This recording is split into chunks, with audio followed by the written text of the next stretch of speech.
नमस्कार सभी साथियों को नमस्कार।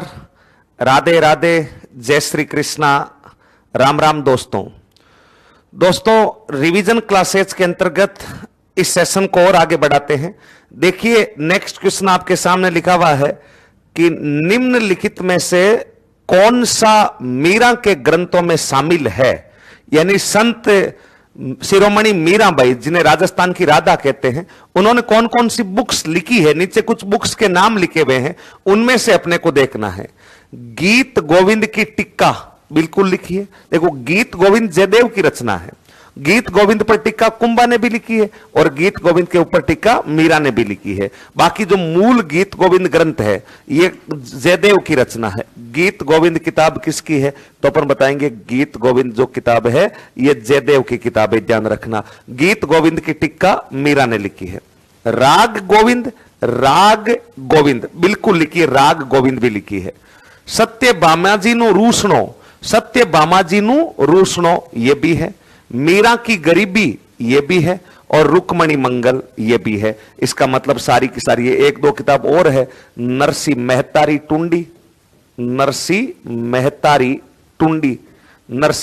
टुंडी इनकी बुक है। एक कृष्णा ये भी मीरा की बुक है। और एक यहां पर ध्यान रखना, नरसी जीरो मायरो किताब का नाम है नरसी जीरो जो मायरो किताब है ये रत्ना खाती ने लिखी है। नरसी जीरो मायरो किताब किसने लिखी है? रत्ना खाती के द्वारा लिखी गई है, लेकिन मीराबाई के निर्देशन में लिखी गई है। और मीरा की अधिकांश रचनाएं मारवाड़ी भाषा के अंदर है। इसका मतलब यह हो गया 1 2 3 4 और 5 सही है। ऑप्शन आपका डी बिल्कुल करेक्ट आंसर होगा। Option D is the correct answer. Next question, Rajasthani साहित्य की शब्दावली के संदर्भ में असुमेलित युग्म कौन सा है। यानी यहां साहित्य से संबंधित कुछ टर्म्स दे रखे हैं, उनमें से जो असंगत जोड़ा है वो अपने को छांटना है। एक तो है रासो, राजाओं की प्रशंसा में लिखित ऐतिहासिक ग्रंथ, बिल्कुल सही बात है। रासो के अंदर होता क्या है, किसी राजा की प्रशंसा में लिखा जाता है और राजा की आपका शौर्य, यश, कीर्ति इत्यादि का विस्तृत वर्णन होता है, उसको बोला जाता है रासो। ख्यात यह एक प्रशंसनीय रचना है जिसमें विस्तृत इतिहास होता है, बिल्कुल है। ख्यात के अंदर राजवंश का इतिहास होता है। देखो किसी राजा विशेष की प्रशंसा में तुम किताब लिख रहे हो तो वो रासो है, और पूरे राजवंश पर ही, जैसे मालदेव राठौड़ है, किस वंश के राजा है? राठौड़ वंश के। अगर तुम केवल मालदेव की यश, कीर्ति, उपलब्धियां, उसकी प्रशंसा पर कोई बुक लिख रहे हो तो वो तो रासो कहलाएगा। लेकिन अगर तुम पूरे राठौड़ों के ऊपर ही बुक्स लिख रहे हो तो फिर वो ख्यात कहलाएगी। वात संक्षिप्त इतिहास का वर्णन जिसमें कथा संग्रह होता है, बिल्कुल सही है। दवावेत किसी शासक की युद्ध उपलब्धियों का वर्णन, ये गलत है। दवावेत का मतलब क्या है? दवावेत अरबी फारसी शब्दों से रचित तुकांत रचनाएं। अरबी फारसी शब्दों से रचित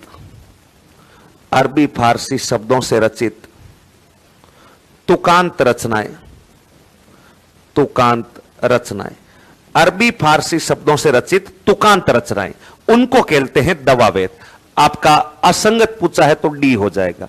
तुकांत का मतलब समझ रहे हो ना? तुकांत प्रथम पंक्ति का अंतिम अक्षर और दूसरी पंक्ति का अंतिम अक्षर दोनों का अगर उच्चारण ध्वनि समान हो तो उसे तुकांत बोला जाता है। जैसे मान लीजिए मैंने पहली लाइन बोली राम ने खाना खाया, तो पहली लाइन का अंतिम अक्षर क्या आ रहा? खाया। तो दूसरी पंक्ति के अंतिम अक्षर कई जो उच्चारण ध्वनि है, जो बोलने की साउंड है, वो खाया से मैच करना चाहिए। जैसे राधा ने धन पाया, तो पहली लाइन का अंतिम अक्षर खाया और दूसरी का अंतिम अक्षर पाया। खाया, पाया, लाया, जाया, माया, दाया, साया, राया, ये शब्द तुकांत है। प्रथम पंक्ति का अंतिम अक्षर और द्वितीय पंक्ति के अंतिम अक्षर की उच्चारण ध्वनि सिमिलर होना तुकांत कहलाता है। और अरबी फारसी शब्दों के संग्रह की तुकांत रचनाएं दवावेत होती है। ध्यान रखना वचनिका में भी तुकांत होता है, लेकिन वो राजस्थानी भाषा के शब्दों के संग्रह से बनती है, और ये अरबी फारसी शब्दों के संग्रह से रचित तुकांत रचनाओं को दवावेत कहते हैं। तो अनमैच्ड पेयर जो था वो आपका ऑप्शन डी हो जाएगा। नेक्स्ट क्वेश्चन देखिएगा, निम्नलिखित युग्मों पर विचार कीजिएगा और उपयुक्त में से कितने आपके युग में सुमेकित है, कितने युग में सुमेकित है। यानी एक तरफ राइटर्स के नाम है और सामने उनकी बुक्स के नाम है, और फिर देखना है कि how many pairs are matched, कितने जोड़े सुमेलित है, संगत है। पृथ्वीराज राठौड़, डिंगल का हेरोन्स, पिट्ठल, पृथ्वीराज राठौड़। गंगा लहरी बिल्कुल सही है। पृथ्वीराज राठौड़ की मुख्य रचना वेली किशन रुक्मणी, दशम भागवत रा दूहा, पृथ्वीराज कल्लाजी रायमलोत के मरसिए और गंगा लेरी अपने गंगा मैया की प्रशंसा में 80 दोहे हैं। गंगा लेरी ये सही है। दुर्सा आडा किरतार बावनी बिल्कुल सही है। विरुद्ध छतरी और किरतार बावनी। दुर्सा आडा को ध्यान रखना, राजस्थान का प्रथम राष्ट्रवादी कवि कहते हैं। राजस्थान का प्रथम राष्ट्रवादी कवि कहा जाता है, प्रथम राष्ट्रवादी। वीरभान रत्नु राजरूपक सही है, बिल्कुल सही है।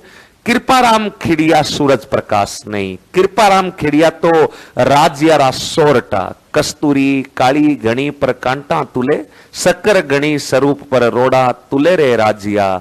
पाटा पीड़ उपाव जेतन लागे तलवारिया, वाहे जीबरा गाव रतीना औषध राजिया। ये है कृपाराम खिड़िया। उनकी प्रमुख बुक से राजियारा सोरटा, तो राजियारा सोरटा कृपाराम खिड़िया की बुक नहीं है। सूरज प्रकाश कर्णीदान की बुक है, सूरज प्रकाश कर्णीदान की बुक है। इसका मतलब पूछा कितने युग में सुमेकित है, तो आपका पृथ्वीराज राठौड़ सुमेकित है, दुर्साडा भी सुमेकित है, वीरबान रत्नु राजरूपक सुमेकित है, कृपाराम खेड़िया वाली नहीं है। इसका मतलब 3 युग में सुमेकित है, 3। ऑप्शन आपका सी करेक्ट आंसर हो जाएगा। C is the correct answer. Next question, निम्नलिखित में से किसे नगाड़े का जादूगर कहा जाता है? नगाड़े का जादूगर कहा जाता है, यानी वाद्य यंत्र नगाड़ा, नगाड़ा। गणपत बजा, नगाड़ा नगाड़ा नगाड़ा नगाड़ा। नगाड़ा किस कैटेगरी का है? औनद कैटेगरी का, यानी वह वाद्य जिनका निर्माण चमड़ा मंडकर किया जाता है एवं उन पर चोट करने पर स्वर की उत्पत्ति हो, ऐसे वाद्य औनद कहलाते हैं। और नगाड़ा औनद वाद्य यंत्र अपन बजाते हैं मंदिरों में।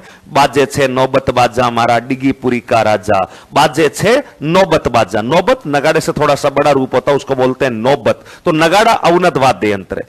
अब नगाड़े का जादूगर देखो, पुरुषोत्तम दास नहीं, पुरुषोत्तम दास को पखावज, एक वाद्य यंत्र होता मृदग, या इसी का दूसरा नाम होता पखावज। मृदग या पखावज, मृदग या पखावज का जादूगर किसको कहा जाता? पंडित पुरुषोत्तम दास को कहा जाता है। श्रवण कुमार नहीं, श्रवण कुमार मशक। श्रवण कुमार को किसका जादूगर कहते हैं? मशक का जादूगर कहते हैं। जहूर खां मेवाती नहीं, जहूर खां मेवाती बपंग। मैंने आपको बताया था बपंग, यहां पर दबा करके टक टकड़क टक टक टक टक टक टक टकड़क टक टक टक, अलग ही टाइप का एक साउंड सा आता है, उसको बोलते हैं बपंग। और बपंग वाला वाद्य यंत्र बताओ कौन सा है? जहूर खां मेवाती। रामा किशन सोलंकी, नगाड़ा का जादूगर रामा किशन सोलंकी पुष्कर के रहने वाले हैं। पुष्कर पड़ता है अजमेर में, अतः आपका विकल्प क्रमांक सी जो होगा वो बिल्कुल करेक्ट आंसर होगा। नेक्स्ट क्वेश्चन, निम्नलिखित में से कौन सा युग्म असुमेलित है? निम्नलिखित में से कौन सा युग्म असुमेलित है? एक साइड कुछ बुक्स लिखी हुई है और सामने उनके नाम लिखे गए हैं और आपको छांटना है कि कौन सा जोड़ा अनमैच्ड है। नेमिनाथ बारे मासा, पल्हण, हालांकि सही शब्द है पालन, लेकिन इतना तो चलता ही 19-21, आटे में नमक तो चलता ही है। पल्लन नहीं है, शुद्ध शब्द बताओ क्या है? पालन है, पालन बिल्कुल सही है। नेमिनाथ बारे मासा राजस्थानी भाषा का प्रथम बारे मासा माना जाता है। राजस्थानी भाषा का प्रथम बारे मासा, जैसे राजस्थानी भाषा का प्रथम नाटक कौन सा है? केसर विलास, वैसे ही राजस्थानी भाषा का प्रथम बारे मासा नेमिनाथ बारे मासा है। भारतेश पर बाहुबली गौर, भरत और बाहुबली के युद्ध का वर्णन है, वज्रसेन सूरी सही है। यह राजस्थानी भाषा की पहली रचना है।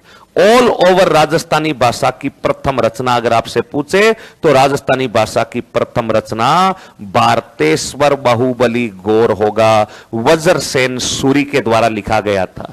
नेक्स्ट, उपमिति भव प्रपंच सिदर्शी, बिल्कुल सही है। उपमिति भव प्रपंच सिदर्शी की रचना है। दुर्ताख्यान जयचंद्र सूरी, नहीं नहीं नहीं नहीं नहीं नहीं, जयचंद्र सूरी की तो हेमरतन चौपाई, ये जयचंद्र सूरी की रचना नहीं है। दुर्ताख्यान हरिभद्र सूरी की रचना है। देखो शीलभद्र सूरी की तो है आपके भारतेश्वर बाहुबली रास, ध्यान रखना, भारतेश्वर बाहुबली गौर तो है वज्रसेन सूरी की, भारतेश्वर बाहुबली रास है शीलभद्र सूरी की, और आपका हरिभद्र सूरी इसकी रचना है दुर्ताख्यान। तो असंगत जोड़ा कौन सा हो जाएगा? ऑप्शन डी जो है ये आपका असंगत जोड़ा हो जाएगा, ऑप्शन डी। नेक्स्ट, रूप की धूप नामक पुस्तक किसने लिखी थी? रूप की धूप, देखो राजस्थानी साहित्य वाली पुस्तकें खूब पूछी जाती है।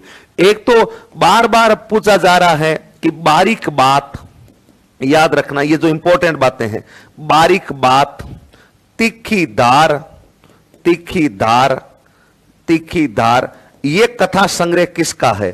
तो ये आजकल काफी चर्चित किताबें हैं। राम स्वरूप किसान, राम स्वरूप किसान। एक अपने पहले नागौर के जिला कलेक्टर थे, अभी अलवर के जिला कलेक्टर है, उत्कर्ष के पूर्व संबंध रखने वाले जितेंद्र कुमार सोनी, उनकी बुक भी काफी लोकप्रिय, रणखार, रणखार, रणखार जितेंद्र कुमार सोनी की किताब है।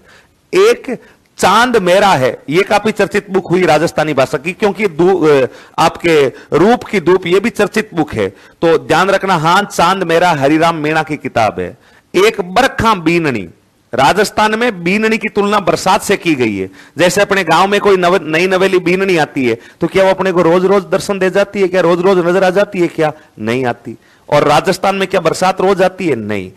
अपने गांव में नई नवेली बीननियां जो होती है वो कब दिखाई देती है? गांव में कोई जीमने का प्रोग्राम हो, गांव में कोई छोटा मोटा फंक्शन हो, तो उस दिन बीननियां सज धज के नए कपड़े पहन करके जीमने के लिए आती है। सेम कंडीशन यही है। जिस प्रकार राजस्थान में कभी कभी नई नवेली बीननियां दर्शन देती है, वैसे बरसात भी कभी कभार दर्शन देती है। बाकी तावड़ा पड़ता, धूप पड़ता, हालत खराब हो जाती है, जल जल के काले भूत से बन जाते, इतनी गर्मी अपने राजस्थान के अंदर पड़ती है। यानी बरसात सेम उसी तरीके से अपने साथ बिहेव करती है जैसे नई नवेली बीननियां करती है। कभी कभार नई नवेली बीननियां बाहर निकलती है तो कभी कभार अपने राजस्थान में बरसात आती है। तो ये रेवंत दान चारण की किताब है बरखा बीननी, और यहां पर लिखा रूप की धूप, गुलाब खंडेलवाल, गुलाब खंडेलवाल की चर्चित किताब है रूप की धूप। नेक्स्ट बुक्स देखो, नेक्स्ट क्वेश्चन, निम्नलिखित कथनों पर विचार कीजिएगा। नीचे कुछ स्टेटमेंट दिए गए हैं, उनको रीड करना है और फिर देखना कि found out the true statement, कौन सा कथन सत्य है, सत्य कथन छांटना है। राजस्थानी भाषा के लिए राजस्थानी नाम का प्रयोग सर्वप्रथम जॉर्ज अब्राहम ग्रियर्सन ने the linguistic survey of India में किया। उद्योतन सुवरी ने कुबले माला ग्रंथ में 18 देशी भाषाओं में मरु प्रदेश की भाषा मरुवाणी का उल्लेख किया है। देखो ये तो अभी आरएस के अंदर पूछा गया था, आरएस में संख्या पूछी गई थी कि उद्योतन सूरी के ग्रंथ कुबले माला में कुछ कितनी लैंग्वेज का उल्लेख है, तो 18 लैंग्वेज का उल्लेख है। अब यहां पर पूछा कौन सा सत्य है। देखो राजस्थानी भाषा को प्राचीन समय में मरु भाषा या मरुवाणी, मरु भाषा या मरुवाणी, मरुवाणी, इस शब्द का प्रयोग उद्योतन सूरी ने किया है। यह बात सही है, उद्योतन सूरी ने अपने ग्रंथ कुबले माला में किया है। बाद में 16वीं सदी में इसी मरु भाषा का नाम बदलकर मारवाड़ी कर दिया गया था, और मारवाड़ी नाम अबुल फजल ने एक बुक लिखी थी आईने अकबरी, अबुल फजल की किताब थी आईने अकबरी, और कुशल नाब की एक किताब थी पिंगल शिरोमणि। इन दोनों किताबों में राजस्थानी भाषा का नाम बाद में बदलकर क्या कर दिया गया था, मारवाड़ी कर दिया गया था। लेकिन 1907-08 में एक बुक लिखनी शुरू की थी ग्रियर्सन ने, जो 1912 में पूरी हुई थी, the linguistic survey of India, भारतीय भाषाओं का सर्वेक्षण। उस किताब के अंदर पहली बार राजस्थानी शब्द का प्रयोग हुआ है। बिल्कुल सही बात है, और यह बात भी बिल्कुल सही है, ध्यान रखना। राजस्थानी भाषा का सर्वप्रथम वैज्ञानिक अध्ययन किसने किया? तो राजस्थानी भाषा का सर्वप्रथम वैज्ञानिक अध्ययन भी अगर आपसे पूछ ले, राजस्थानी भाषा का सर्वप्रथम वैज्ञानिक अध्ययन किसने किया, यह प्रश्न भी पूछा जाए तो भी आपका उत्तर जॉर्ज अब्राहम ग्रियर्सन होगा। राजस्थानी राजस्थानी भाषा का नाम राजस्थानी किसने दिया, तो भी उत्तर जार जबराम गिरियर्सन होगा, ध्यान रखना। तो इनमें से कौन सा कथन सत्य है, एक और दोनों ही कथन सत्य है। ऑप्शन सी आपका करेक्ट आंसर होगा, ऑप्शन एक और दो दोनों सत्य है। निम्नलिखित में से कौन सी ढूंढाड़ी की उपबोलियां है, निम्नलिखित में से कौन सी ढूंढाड़ी की उपबोलियां है। ओ राजस्थान है प्रधान, अठे 4 कोस पर पानी बदले 7 कोस पर वाणी, यानी आप थोड़ा सा रीजन थोड़ा सा क्षेत्र चेंज करेंगे वाणी बदल जाएगी। लेकिन राजस्थानी बोलियों का सर्वाधिक मानक वर्गीकरण मोतीलाल मेनारिया ने किया है। और मोतीलाल मेनारिया ने, यूं तो 1961 में जब गणना की गई थी तब एक गणना के मुताबिक राजस्थान में कुल 73 बोलियां थी, लेकिन मोतीलाल मेनारिया ने जब अपना क्लासिफिकेशन प्रेजेंट किया था, वर्गीकरण दिया था, तब मोतीलाल मेनारिया ने कहा था कि राजस्थान में केवल 5 ही बोलियां हैं। एक तो मारवाड़ी है, एक ढूंढाड़ी है, एक मेवाती है, एक आपके वागड़ी है और एक मालवी है। इन्होंने 5 ही बोलियां मानी थी। तो 5 बोलियों में से कुछ बोलियां मेवाड़ी की मारवाड़ी की उपबोली है, कुछ आपके इसकी मेवाती की उपबोली है, कुछ ढूंढाड़ी की उपबोली है। यहां पर अपने से पूछा है ढूंढाड़ी की उपबोलियां कौन कौन सी है, तो ध्यान रखना देवड़ा वाटी, देवड़ा वाटी सिरोही जिले की मुख्य बोली है। और ये देवड़ा वाटी किसकी उपबोली है, मारवाड़ी की उपबोली है। ध्यान रखना किसकी उपबोली है, मारवाड़ी। 84 टोंक वाले क्षेत्र में बोली जाती है, ये आपके ढूंढाड़ी की बोली है बिल्कुल। सेकावाटी नहीं, सेकावाटी मारवाड़ी की उपबोली। यहां पर ध्यान रखना, 2 चीजें कंफ्यूज मत होना। वैसे सेकावाटी वर्तमान में 4 जिले हैं, सिक्कर, चूरू, झुंझुनू, नीम का थाना। लेकिन सिक्कर, चूरू, झुंझुनू जिले की मुख्य बोली है सेकावाटी, वो तो है मारवाड़ी की उपबोली। लेकिन नीम का थाना ये मारवाड़ी में नहीं है। नीम का थाने के आसपास का जो क्षेत्र है, खंडेला, उदयपुर वाटी, नीम का थाना, ये वाला जो बेल्ट है, यहां पर प्राचीन समय में तंवर वंश के राजपूतों का शासन था, तंवर वंश के राजपूतों का। और तंवर वंश के राजपूतों ने इस क्षेत्र में उदयपुर वाटी, नीम का थाना, खंडेला वाले क्षेत्र में जो शासन किया था, इस क्षेत्र में तंवर शासन होने के कारण इस बेल्ट को कहा गया तंवरावाटी। और तंवरावाटी के कारण वर्तमान में इस क्षेत्र की जो मुख्य बोली है वो तोरावाटी है। तोरावाटी बोली की मुख्य विशेषता होती है सी, प्रत्येक शब्द के अंत में सी आएगा। कटेसी है, आसी के, जासी के, काई करसी, खासी के, यानी सी इसके अंदर मुख्य रूप से आती है। और ये जो तोरावटी बोली होती है, ये मुख्य रूप से नीम का थाना के आसपास बोली जाती है। वो तो है तोरावटी, तो ढूंढाड़ी की उपबोली, और सेकावाटी मारवाड़ी की उपबोली है। यहां पर गलती मत करना। नेक्स्ट, मेवाड़ी है, मेवाड़ी मारवाड़ी की उपबोली है, ध्यान रखना। किशनगढ़ी बिल्कुल है, किशनगढ़ी। तोरावटी नीम का थाना के आसपास बोली जाती है, तो ये है। कौन कौन सी है तो देख लो, 1 नंबर नहीं है, 2 नंबर है, 3 नंबर नहीं है, 4 नंबर नहीं है, 5 और 6 है। तो 2, 5 और 6, 2, 5 और 6 कहीं ऑप्शन में आ रहा है क्या? 2, 3, 5 और 6, 2, 3, 5 और 6 है, ऑप्शन ही नहीं है। 2, 3, 5 और 6 ध्यान रखना। देवड़ा वाटी तो मारवाड़ी की उपबोली, 84 है, सेकावाटी मारवाड़ी की है, मेवाड़ी मारवाड़ी की है, किशनगढ़ी ढूंढाड़ी की है, तोरावाटी है। इसका मतलब इसमें सही ऑप्शन है ही नहीं। अपने को इधर साइड में लिख लेना है नोट लगा करके कि सही उत्तर होगा 2, आपका 5 और 6, 2, 5 और 6, 2, 5 और 6, ये आपका बिल्कुल सही उत्तर होगा। 2, 5, 6 सही है। यहां पर इसने सेकावाटी को भी काउंट कर लिया। सेकावाटी मारवाड़ी की उपबोली है, ढूंढाड़ी की उपबोली नहीं है। 2, 5, 6 इज द करेक्ट आंसर। ठीक है, 2, 5, 6 इस किसी ऑप्शन में है नहीं, चारों ऑप्शन गलत है। तो 2, 5, 6 अपने अलग से इसको लिख लेना है 23 नंबर क्वेश्चन के अंतर्गत। नेक्स्ट क्वेश्चन की तरफ बढ़ते हैं। निम्नलिखित कथनों पर विचार कीजिएगा।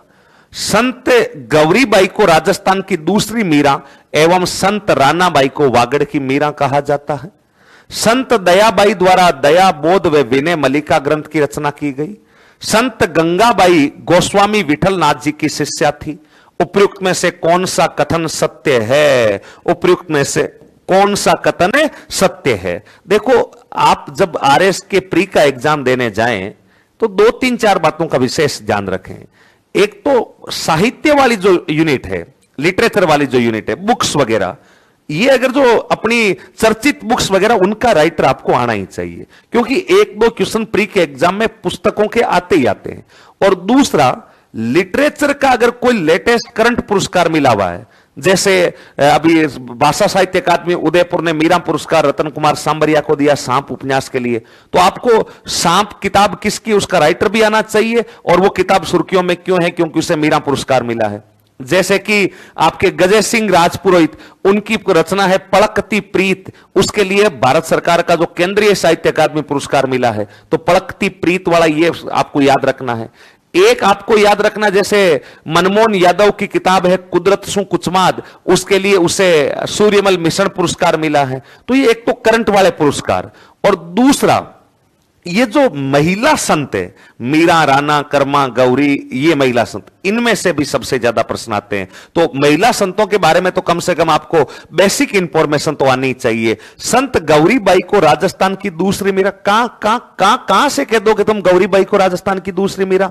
गौरीबाई तो वागड़ की मीरा है। गौरीबाई तो कहां की मीरा है? वागड़ की मीरा है। वागड़ की, डूंगरपुर में मंदिर बना हुआ है। और राजस्थान की दूसरी मीरा ये रानाबाई है, हरनावा नागौर के अंदर। अब तो डीडवाना कुचामन जिला लगता है, लेकिन पहले नागौर में आता था। तो रानाबाई जो है ये राजस्थान की दूसरी मीरा है, और वागड़ की मीरा गौरीबाई है। यानी उल्टा लिख दिया, पेपर वाला बनाने वाला नींद में रह गया मेरे हिसाब से, उल्टा लिख दिया है। ये स्टेटमेंट आपका गलत हो जाएगा। नेक्स्ट, संत दयाबाई, दयाबाई जो कि चरणदास जी की दो शिष्याएं थी, दयाबाई और सहजोबाई। दयाबाई ने बुक लिखी थी दयाबोध और विनय मल्लिका, और सहजोबाई ने बुक लिखी थी सहज प्रकाश व सोलाती थी। तो संत दयाबाई द्वारा दयाबोध व विनय मल्लिका ग्रंथ की रचना की गई, बिल्कुल सही बात है, की गई थी। संत गंगाबाई गोस्वामी विठलनाथ जी की शिष्या थी, बिल्कुल सही बात है, यह भी सही बात है। क्या पूछा? सत्य कथन है। तो एक नंबर तो गलत है, 2 नंबर सही है, 3 नंबर सही है। देख लो 2-3 ऑप्शन में आ रहा है क्या कहीं पर? 2 और 3 ये रहा आपका ऑप्शन। कौन सा हो जाएगा? सी इसका करेक्ट आंसर हो जाएगा। Option C is the correct answer of following question. Next question on the screen, Uday Shahi, Khanjar Shahi, Bhim शाही, स्वरूप शाही, ये सब क्या है? क्या है बताओ देखे। उदय शाही, खंजर शाही, भीम शाही, स्वरूप शाही, ये सब क्या है? राजस्थानी पगड़ियों की शैलियां, सिक्कों के प्रकार, महिलाओं के नवलखा हार के प्रकार, इनमें से कोई नहीं। नहीं नहीं नहीं, इनमें है, मुझे थोड़ा थोड़ा लग रहा है, इसका मतलब ये तो उत्तर नहीं है। और 9 लक्का हार का कोई प्रकार नहीं होता। 9 लक्का हार में बस छोटे मोटे जड़िया 9 लक्का, लड़िया 9 लक्का ऐसे होते, बाकी ये कुछ नहीं है। मैंने आपको क्लास में 1000 बार बताया था कि नाम के पीछे शाही आए, इसका मतलब है या तो सिक्का है या पगड़ी है। फिर मैंने आपको गला फाड़कर और बताया, अब तुम सुनो ही नहीं तो उसका तो मैं ही क्या करूं। मैंने कहा कि सिक्के अपने आरएस के सिलेबस में है नहीं, सिक्के, शिलालेख, ताम्रलेख ये अपने है नहीं, और जब ये है ही नहीं अपने सिलेबस में तो फिर एग्जामिनर क्यों ही पूछेगा। और इसलिए इसका मतलब ये निश्चित रूप से किसके प्रकार माने जाएंगे? पगड़ियों के प्रकार माने जाएंगे। ध्यान रखना, पगड़ियों के प्रकार माने जाएंगे। देखो, एक तो आपके याद रखना चुंडावत शाही, चुंडावत शाही, चुंडावत शाही, अमर शाही, अमर शाही, अमर शाही के अलावा भीम शाही, भीम शाही, स्वरूप शाही, स्वरूप शाही, स्वरूप शाही, विजय शाही, विजय शाही, आपके अखे शाही, अखे शाही, शिव शाही, शिव शाही, शाहजनी शाही, शाहजनी शाही, उमराव, उमराव, ये सब राजस्थान में पगड़ियों के प्रकार है, सब पगड़ियों के प्रकार। हां, ये बात सही है कि स्वरूप शाही सिक्का है, लेकिन पूरा जोड़ा देखो। स्वरूप शाही मेवाड़ में सिक्का था 1/8, 1/4, 1/2 और 1 रुपए। स्वरूप सिंह ने चांदी के सिक्के चलाए थे जब मेवाड़ में नकली मुद्रा खूब चलने लग गई थी, तब उन्होंने 4 सिक्के चलाए थे, 1/8, 1/4, 1/2 और 1 रुपए का। और वो चांदी के सिक्के स्वरूप शाही थे। लेकिन केवल स्वरूप शाही सिक्का होने से नहीं होगा, पूरा जोड़ा देखिएगा, पूरा जोड़ा पगड़ियों की शैलियों पर मैच करेगा। राजस्थानी पुरुषों की प्रतिष्ठा का सूचक कौन सा वस्त्र माना जाता है? पगड़ी माना जाता है। ऑप्शन ए करेक्ट आंसर होगा। नेक्स्ट, निम्नलिखित में से किस संप्रदाय में मुंह काला कर, जूतों का हार गले में पहना कर, पीछे की तरफ मुंह कर, गधे पर बैठा कर, गांव के चारों ओर दीक्षार्थी की सवारी निकालकर तथा शरबत का प्याला पीकर पंथ में सम्मिलित किया जाता है। यानी यह विशेषता किस पंथ के अंदर विशेषता देकर पूछी है कि अगर आप मान लीजिए उस पंथ में जाना चाहते हैं तो पहले आपको गधे पर बिठाया जाएगा, गधे पर बिठाकर गले में जूतों की माला पहनाई जाएगी, मुख पर कालित लेप दी जाएगी और फिर गधे पर बिठाकर गांव के चारों तरफ घुमाएंगे। महिलाएं घरों की छत पर खड़ी होकर के बाहरों फूल बरसाओं के स्थान पर गोबर बरसाएगी और तब जाकर के आपको इस संप्रदाय में एडमिशन मिलेगा। ऐसी विशेषता वाला संप्रदाय कौन सा है? ऐसी विशेषता वाला संप्रदाय नात है, नात नहीं है। कापालिक सबसे मस्त अगोरा अगोरी बाबा। अगोरा अगोरी बाबा का नाम सुना होगा। अगोरा अगोरी बाबा गले में हड्डियों की माला वगैरह पहनना वगैरह वगैरह, शांति से चिल रहना, कोई दिक्कत वाली बात नहीं। अगोरा अगोरी बाबा तो ये तो नहीं है, ये ऐसे वैसे काम नहीं करेंगे। चरणदासी नहीं, चरणदासी नहीं, उत्तर होगा लाल दासी संप्रदाय। क्योंकि इस संप्रदाय में दीक्षित व्यक्ति, खास बात होती है कि इस संप्रदाय में दीक्षित व्यक्ति, इस संप्रदाय में दीक्षित व्यक्ति पूर्णतः निरंकारी होना चाहिए। दीक्षित व्यक्ति पूर्णतः निरंकारी होना चाहिए, पूर्णतः निरंकारी होना चाहिए। पूर्णतः निरंकारी होना चाहिए का मतलब होता है कि उस व्यक्ति में रति भर भी अहंकार नहीं हो, इसलिए यह काम करवाया जाता। मान लीजिए कल को आप एसडीएम थे और आपने एसडीएम के दौरान बड़े बड़े आईएएस ऑफिसर, बड़े बड़े राजनेताओं से बहुत अच्छी दोस्ती वगैरह कर ली और फिर आप जब रिटायरमेंट होने के बाद आपको लगा कि नहीं यार अब तो प्रभु का नाम लिया जाना चाहिए और अपने लालदासी संप्रदाय में चलकर वहीं पूजा पाठ करते हैं, तो फिर आप लालदासी संप्रदाय में जाओगे तो फिर लालदासी संप्रदाय में यह प्रोसेस करेंगे। क्यों करेंगे? क्योंकि आदमी का स्वभाव होता है कि कभी ना कभी उसे अहंकार आ ही जाता है। मान लीजिए आपका डायरेक्ट एडमिशन हो गया लालदासी संप्रदाय में, आप एसडीएम थे और फिर आप बाकी साधुओं के साथ बैठकर तपस्या कर रहे थे। कभी कभी यूं मान लो आपको गुस्सा वगैरह आ गया और आपने यूं रोप दिखाना शुरू कर दिया कि जानता नहीं है भाई को, एसडीएम रहा था, सीएम तक हिला दूंगा, एक फोन के अंदर जयपुर जाम करवा दूंगा। अपने नॉर्मली लोग ऐसे डायलॉगबाजी कर ही देते हैं और शाम के समय तो ज्यादा ही कर लेते हैं। तो फिर आदमी में कभी ये दिखावापन नहीं आए, शाम के समय या कभी भी आदमी जो है अहंकार में नहीं आए, इसलिए आपको गधे पर बिठा दिया जाएगा। तो फिर काहे का अहंकार? और अगर आप मान लीजिए कह देंगे कि भाई पहले सीएम के साथ ही रहता था, सीएमओ में ही था, तो लोग कहेंगे तो वही है क्या जिसको गधे पर बिठाकर घुमाया था? तो फिर आपका वो अहंकार चूर चूर हो जाएगा। पूर्ण रूप से निरंकारी बनाने के लिए गधे पर बिठाकर किस संप्रदाय में शिक्षा दी जाती है? लालदासी संप्रदाय में। एग्जैक्टली ऑप्शन ए इसका सही उत्तर होगा। नेक्स्ट, अब्दुल्ला पीर की मजार जो राजस्थान में दाऊदी बोरा संप्रदाय का दूसरा महत्वपूर्ण धार्मिक स्थल है, स्थित है। जालोर, नागौर, झुंझुनू, बांसवाड़ा। बताइए कौन सा है? देखो जालोर तो नहीं है, जालोर तो मैं अच्छे से जानता हूं, रग रग जानता हूं। जालोर में तो मलिक साहब पीर की दरगाह है। यहां पर किसकी दरगाह है? मलिक साहब पीर की दरगाह, जहां मलिक साहब पीर का उर्स लगता है, ध्यान रखना। अब्दुल्ला पीर का नहीं है, मलिक साहब पीर है। नागौर संत हमीदुद्दीन नागौरी, सन्यासियों का सुल्तान, संत हमीदुद्दीन नागौरी की दरगाह है। संत हमीदुद्दीन नागौरी की दरगाह है। यहां पर संत हमीदुद्दीन नागौरी की दरगाह है, ध्यान रखना, दरगाह है। नेक्स्ट, झुंझुनू। कहां? झुंझुनू के अंदर है। यहां हजरत शक्कर पीर है, नरहड़ पीर जिन्हें आप बोलते हो, हजरत शक्कर पीर, नरहड़ पीर चिड़ावा के अंदर है।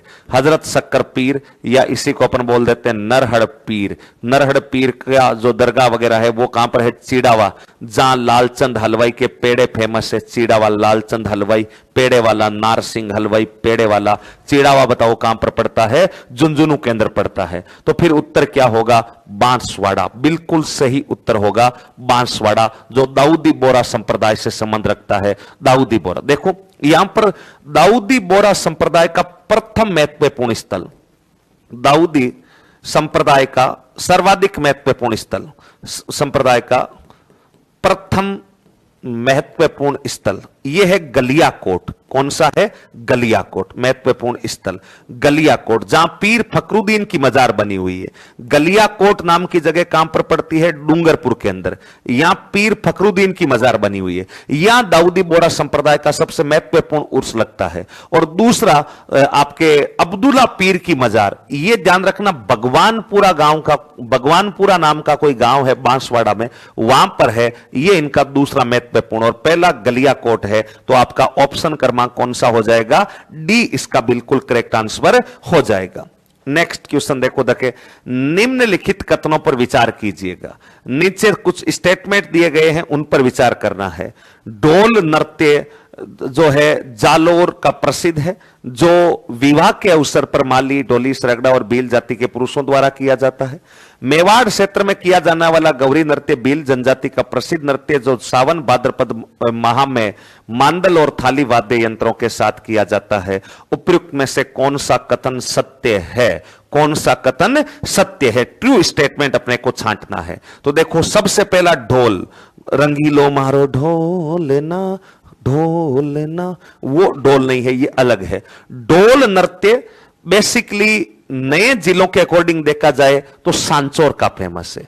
नए जिलों के अकॉर्डिंग देखा जाए तो सांचौर का फेमस है। लेकिन अभी तक आरपीएस ने नए जिलों के अकॉर्डिंग क्वेश्चन पूछे नहीं है, इसलिए पुराने जिलों के अकॉर्डिंग ही पूछे जा रहे हैं। नए जिलों के अकॉर्डिंग तो ये सांचौर का फेमस है। और मैंने आपको बताया था कि जयनारायण व्यास ने इस नृत्य को लोकप्रिय बनाया था। जयनारायण व्यास ने ढोल नृत्य को लोकप्रिय बनाया था। शेर ए राजस्थान, जयनारायण व्यास। लक्कड़ कक्कड़, मां साब, दुन का धनी इत्यादि नामों से जाने जाते हैं जयनारायण व्यास। शेर ए राजस्थान, इन्होंने इस नृत्य को लोकप्रिय बनाया था। विवाह के अवसर पर माली, ढोली, सरगड़ा व भील जाति के पुरुष करते हैं, बिल्कुल सही बात है, बिल्कुल सही बात है। मेवाड़ क्षेत्र में किया जाने वाला गौरी नृत्य, ठीक है, भील जनजाति का प्रसिद्ध है, यह भी ठीक है। जो सावन भादो माह में मांदल और थाली वाद्य के साथ किया जाता है, ये तो ठीक है। लेकिन यहां दिक्कत आ रही है, मुझे लग रहा है कि मिसप्रिंटिंग किया बंदे ने। सावन भाद्रपद मास में नहीं होता, भाद्रपद आश्विन मास में होता है, ध्यान रखना। भाद्रपद आश्विन मास के अंदर यह डांस होता है, भाद्रपद आश्विन मास के अंदर। तो सत्य कौन सा होगा? केवल एक सही होगा, केवल एक सही होगा। सावन भादो मास नहीं होकर के भाद्रपद और आश्विन मास में यह डांस से किया जाएगा। तो ऑप्शन क्रमांक A is the correct answer of following question, option A. Next आगे चलते हैं। निम्नलिखित कथनों पर विचार कीजिए। नीचे कुछ स्टेटमेंट दिए गए हैं और उन पर विचार करना है, और फिर पूछना है कितने कथन असत्य है। फॉल्स स्टेटमेंट कौन कौन से हैं उनको अपने को छांटना है। मधुमती मासिक पत्रिका का प्रकाशन राजस्थानी भाषा साहित्य एवं संस्कृति अकादमी बीकानेर द्वारा किया जाता है। जागती ज्योत मासिक पत्रिका का प्रकाशन राजस्थान साहित्य अकादमी उदयपुर द्वारा किया जाता है। राजस्थान ब्रिज भाषा अकादमी भरतपुर में स्थित है, जिसकी स्थापना वर्ष 1986 में हुई। राजस्थान ललित कला अकादमी उदयपुर में स्थित है, जिसका उद्देश्य राज्य की क्षेत्रीय कला और कलाकारों को प्रेरित करना है और असत्य कथन छांटना है। देखो, सबसे पहले मधुमती, ये एक मासिक पत्रिका है, और जो पिछली गहलोत सरकार थी उन्होंने इस पत्रिका को राजस्थान के सरकारी विद्यालयों में अध्यापन हेतु अनिवार्य कर दिया था कि मधुमती और जागती ज्योत नामक दो पत्रिकाएं अब सामाजिक अध्ययन का जो मास्टर होगा स्कूल के अंदर वो और पढ़ाएगा। तो ये महत्वपूर्ण भी है। और ये पत्रिका मधुमती राजस्थान भाषा साहित्य एवं संस्कृति अकादमी बीकानेर द्वारा जारी की जाती है, 100% गलत है। ये जो भाषा साहित्य अकादमी बीकानेर है, इसके द्वारा जागती ज्योत पत्रिका का प्रकाशन किया जाता है। कौन सी पत्रिका? जागती ज्योत पत्रिका का प्रकाशन किया जाता है और सूर्यमल मिशन पुरस्कार दिया जाता है, जिसकी शुरुआत 1985 के अंदर हुई थी। हालांकि राजस्थान भाषा साहित्य और संस्कृति अकादमी जो है, इसकी स्थापना 1983 में हो गई थी, लेकिन राजस्थान भाषा साहित्य और संस्कृति अकादमी का सूर्यमल मिशन पुरस्कार 1985 में शुरू हुआ, और उसी साल इन्होंने कौन सी पत्रिका निकालना शुरू किया था? जागती ज्योत। तो यह तो गलत हो गया। जागती ज्योत मासिक पत्रिका का प्रकाशन राजस्थान साहित्य अकादमी उदयपुर द्वारा किया जाता है? नहीं, राजस्थान साहित्य अकादमी उदयपुर 28 जनवरी 1958 को बना था। और यह जो अकादमी है यह मीरा पुरस्कार देती है और पत्रिका निकालती है मधुमती, यानी उल्टा लिख दिया है दोनों के अंदर, तो यह भी गलत है। राजस्थान ब्रिज भाषा अकादमी भरतपुर में स्थित है, जिसकी स्थापना 1986 में हुई थी। स्थापना तो 1986 में हुई, यह बात तो ठीक है, लेकिन ब्रज भाषा अकादमी भरतपुर में नहीं है। ब्रज भाषा अकादमी बताओ कहां पर है? जयपुर के अंदर है। मैं तुम्हें समझा समझा करके मेरे कंठ खराब हो गए, लेकिन तुम सुनते ही नहीं हो, मैं क्या करूं। मैंने आपको कहा कि दो ही भाषाओं की अकादमियां जयपुर में नहीं है, एक तो राजस्थान पंजाबी भाषा अकादमी श्री गंगानगर में बनी 2006 के अंदर, और एक अरबी फारसी शोध संस्थान जो है 1978 में टोंक में बना। बाकी किसी भी भाषा की अकेडमी पूछ ले, चाहे राजस्थान संस्कृत भाषा अकादमी पूछ ले, चाहे राजस्थान ब्रज भाषा अकादमी पूछ ले, चाहे राजस्थान सिंधी भाषा अकादमी पूछ ले, चाहे कोई और पूछ ले, किसी भी भाषा की अकेडमी, दो भाषाएं छोड़ देना, अरबी फारसी वाली तो टोंक और पंजाबी वाली गंगानगर, बाकी सारी जयपुर के अंदर है। तो राजस्थान ब्रज भाषा अकादमी जयपुर में है, जिसकी स्थापना 1986 में हुई थी, तो यह भी गलत हो गया। राजस्थान ललित कला अकादमी उदयपुर में स्थित है, उदयपुर में नहीं है। 1957 में ललित कला अकादमी तो कहां बनी थी? जयपुर के अंदर बनी थी। भारतीय लोक कला मंडल है उदयपुर के अंदर तो, और ललित कला अकादमी 1957 जयपुर में बनी थी, और जिसका उद्देश्य राज्य की क्षेत्रीय कला और कलाकारों को प्रेरित करना है। यह बात तो बिल्कुल ठीक है, लेकिन यहां गलती हो गई, मतलब यह भी गलत है। और पूछा क्या है? असत्य कथन, तो पहला गलत, दूसरा गलत, आपका तीसरा भी गलत, चौथा भी गलत, मतलब सारे ही असत्य है। इसका मतलब उपयुक्त है सभी। आपका ऑप्शन कौन सा हो जाएगा? डी। डी मतलब उपयुक्त सभी कथन क्या हो जाएंगे? असत्य हो जाएंगे।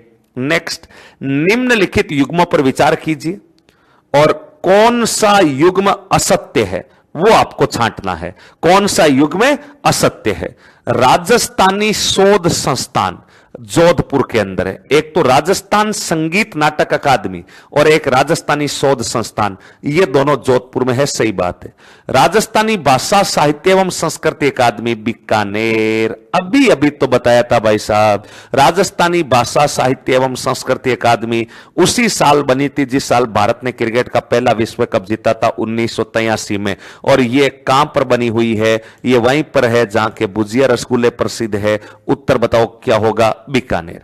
मीरा संग्रहालय, मीरा संग्रहालय जयपुर, मीरा संग्रहालय जयपुर, यह भी गलत है। मीरा संग्रहालय तो उदयपुर में बना हुआ है। मीरा म्यूजियम तो कहां पर बना हुआ है? उदयपुर के अंदर बना हुआ है। महाराव माधो सिंह संग्रहालय, महाराव माधो सिंह संग्रहालय कोटा, ये ठीक है। इसका मतलब पूछा क्या है? कौन सा युग्म असंगत है? 2 नंबर असंगत है और 3 नंबर असंगत है। आपका ऑप्शन क्रमांक कौन सा हो जाएगा? सी। सी इसका करेक्ट आंसर होगा। तो ऐसे छोटे छोटे जो इंस्टीट्यूशंस है वो याद होने चाहिए, जैसे राजस्थान संगीत संस्थान जयपुर, राजस्थान संगीत नाटक अकादमी जोधपुर, भवानी नाट्यशाला झालावाड़, वाद्य यंत्र म्यूजियम, वाद्य यंत्रों का संग्रहालय Jodhpur, Meera museum Udaipur, Chitrashala museum Bundi, Potikhana museum एवं Albert Hall museum Jaipur, Madho Singh museum Kota, Jinbhadra Suri museum Jaisalmer, इस टाइप के जितने भी म्यूजियम्स मतलब संग्रहालय है वो सारे, और कुछ इंस्टीट्यूशंस जो है, कुछ साहित्य की संस्थान वगैरह है, वो आपको याद होनी चाहिए। तो आपका ऑप्शन क्रमांक कौन सा हो जाएगा? सी करेक्ट आंसर हो जाएगा। नेक्स्ट, वह संत जिसका प्रारंभ में पैसा लूटमार करना था लेकिन बाद में एक सन्यासी के उपदेशों से एक महान संत बने, जिनके आध्यात्मिक विचार मंत्र राज प्रकाश नामक ग्रंथ में संकलित है। राजा राम, देखो एक तो जी लगाओ भाई, संतों को बड़े रेस्पेक्ट से बोला करे। राजा राम जी, रामचरण जी, जसनाथ जी, इनमें से कोई नहीं जी, यहां जी नहीं लगाना है, यहां केवल इनमें से कोई नहीं। तो बताइए देखे, वह संत जिन्होंने प्रारंभिक समय में लूटमार करना था लेकिन बाद में एक सन्यासी उपदेश बने और जिनके आध्यात्मिक विचार मंत्र राज प्रकाश में, राजा राम जी नहीं। राजा राम जी बहुत सज्जन आदमी, बहुत महान ज्ञानी विद्वान आदमी थे और इनका संप्रदाय है राजा राम संप्रदाय। राजा राम संप्रदाय। और शिकारगढ़ में इनकी प्रधान पीठ है राजा राम संप्रदाय, ध्यान रखना। रामचरण जी नहीं नहीं नहीं नहीं नहीं, नहीं। रामचरण जी रामसनई संप्रदाय के प्रवर्तक है, रामसनई संप्रदाय के प्रवर्तक है। जसनाथ जी नहीं, सिंबू दड़ा और कोंडा जैसे उपदेश लिखने वाले महान संत। 24 साल ही तो टोटल एज थी, 1482 में जन्म हुआ था जाट जाति में, और 1506 में 24 साल की उम्र में तो आपके समाधि ले ली थी। इसका मतलब 24 साल में बंदा कहां से लूटपाट कर लेगा? तो इनमें से कोई नहीं। तो फिर किनमें से है? वो है हरि सिंह सांकला, संत हरि सिंह सांकला। इसका जो सही उत्तर होगा वो होगा संत हरि सिंह सांकला। और जो संत हरि सिंह सांकला है, ये ध्यान रखना, नागौर के रहने वाले थे, कापड़ोद। अब तो ये डीडवाना कुचामन जिले के अंदर आ गया है। और इन्हें कलयुग का वाल्मीकि भी कहते हैं। इन्हें कलयुग का क्या कहते हैं? कलयुग का वाल्मीकि कहते हैं, कलयुग का वाल्मीकि कहते हैं, ध्यान रखना। राजस्थान का वाल्मीकि तो महाकवि माघ को कहते हैं, और कलयुग का वाल्मीकि इन्हीं को कहा जाता है, हरि सिंह सांकला। तो ऑप्शन में नहीं है, तो उत्तर हो जाएगा इनमें से कोई नहीं। नेक्स्ट, निम्नलिखित कथनों पर विचार कीजिएगा और फिर कौन सा कथन असत्य नहीं है? असत्य नहीं है। देखो यहां पर भी कितना घुमा दिया जाता। आजकल का आरपीएससी का ट्रेंड कितना चेंज हो गया। ये सीधा भी लिख सकता था, असत्य नहीं है, मतलब जो असत्य नहीं है वो अपने आप ही सत्य हो जाएगा। तो वो सीधा यूं भी लिख सकता था कि निम्नलिखित में से कौन सा कथन सत्य है, लेकिन नहीं, खोड़िलाई की है उसने। देखो असत्य नहीं है, असत्य नहीं है मतलब कौन सा सत्य है वो आपको छांटना है। देखो निम्नलिखित कथनों पर विचार कीजिएगा। कभी कभी अपन क्वेश्चन की लैंग्वेज से उत्तर आता गलत कर देते। तो धीरे धीरे रे मन्ना, धीरे धीरे सब कुछ होय, माली सिंचे सो घड़ा, ऋतु आए फल होय। इसलिए जल्दबाजी नहीं करनी। किस चीज की जल्दबाजी? अपने को प्री के एग्जाम के अंदर कोई जल्दबाजी नहीं दिखानी है, बिल्कुल स्लो मोशन के अंदर अपने को यह काम करना है। तो निम्बार्क संप्रदाय गौड़ीय संप्रदाय का एक भाग है जिसके प्रवर्तक निम्बार्काचार्य है। हां, निम्बार्क संप्रदाय के प्रवर्तक तो निम्बार्काचार्य है, लेकिन प्रभु कहां से गौड़ीय संप्रदाय? गौड़ीय संप्रदाय अलग है, निम्बार्क संप्रदाय अलग है। और ये दोनों के दोनों जो संप्रदाय है ये वल्लभ संप्रदाय के भाग है।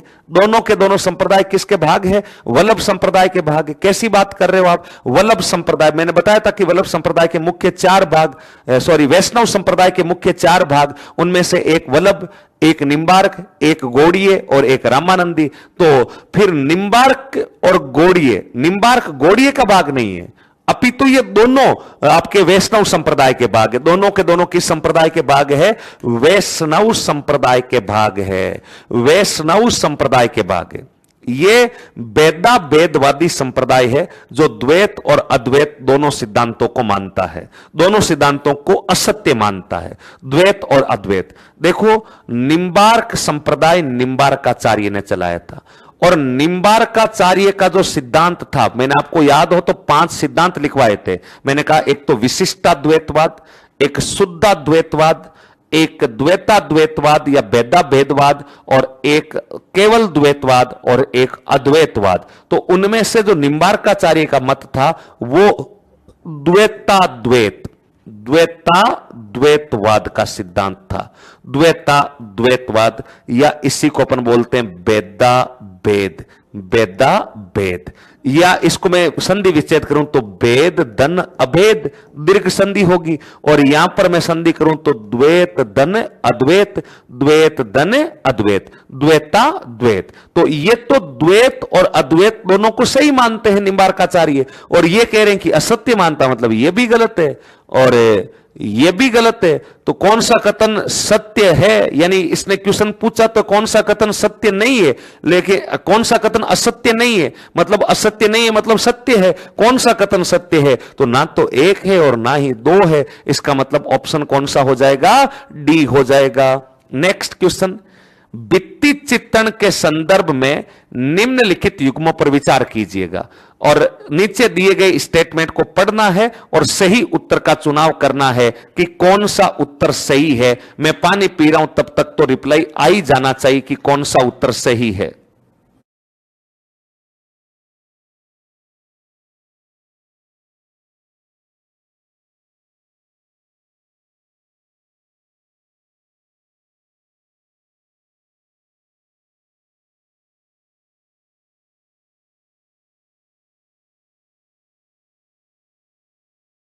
बट फटाफट बताओ देखे कौन सा सही होगा। बूंदी राजमहल में बनी चित्रशाला को भित्ति चित्रों का स्वर्ग कहा जाता है। शेखावाटी को भित्ति चित्रों के कारण ओपन आर्ट गैलरी कहा जाता है। मेवाड़ भित्ति चित्रण में बारट जी की हवेली में सुअर का शिकार, रनवास में झूलती नायिकाएं आदि चित्रित है। उपयुक्त में से कौन से कथन सत्य है? कौन से कथन सत्य है? देखो बिल्कुल सही बात है। चित्रकला में बूंदी के अंदर राजमहल है, बूंदी के अंदर राजमहल और राजमहल के अंदर चित्रशाला बनी हुई है। चित्रों का एक पूरा कमरा बना हुआ है जिसका निर्माण 1750 में बूंदी के राजा उमेद सिंह ने करवाया था। बूंदी के राजा उमेद सिंह ने करवाया था और बूंदी के राजा उमेद सिंह ने जो चित्रशाला बनवाई थी फिर उसे भित्ति चित्रों का बताओ क्या कहा गया था? स्वर्ग कहा गया था। भित्ति चित्रों का क्या कहा गया था? स्वर्ग कहा गया था। तो यह बात तो बिल्कुल सही बात है, बिल्कुल सही है। शेखावाटी को भित्ति चित्रों के कारण ओपन आर्ट गैलरी, बिल्कुल सही है। ओपन आर्ट गैलरी शेखावाटी के भित्ति चित्रों को कहते हैं।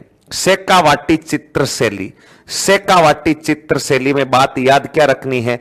एक तो इस शेखावाटी चित्रशैली को ओपन आर्ट गैलरी कहते हैं, ओपन आर्ट गैलरी कहते हैं, ओपन आर्ट गैलरी कहते हैं, यानी खुली दीर्घा की चित्रशैली कहते हैं, खुली दीर्घा की चित्रशैली।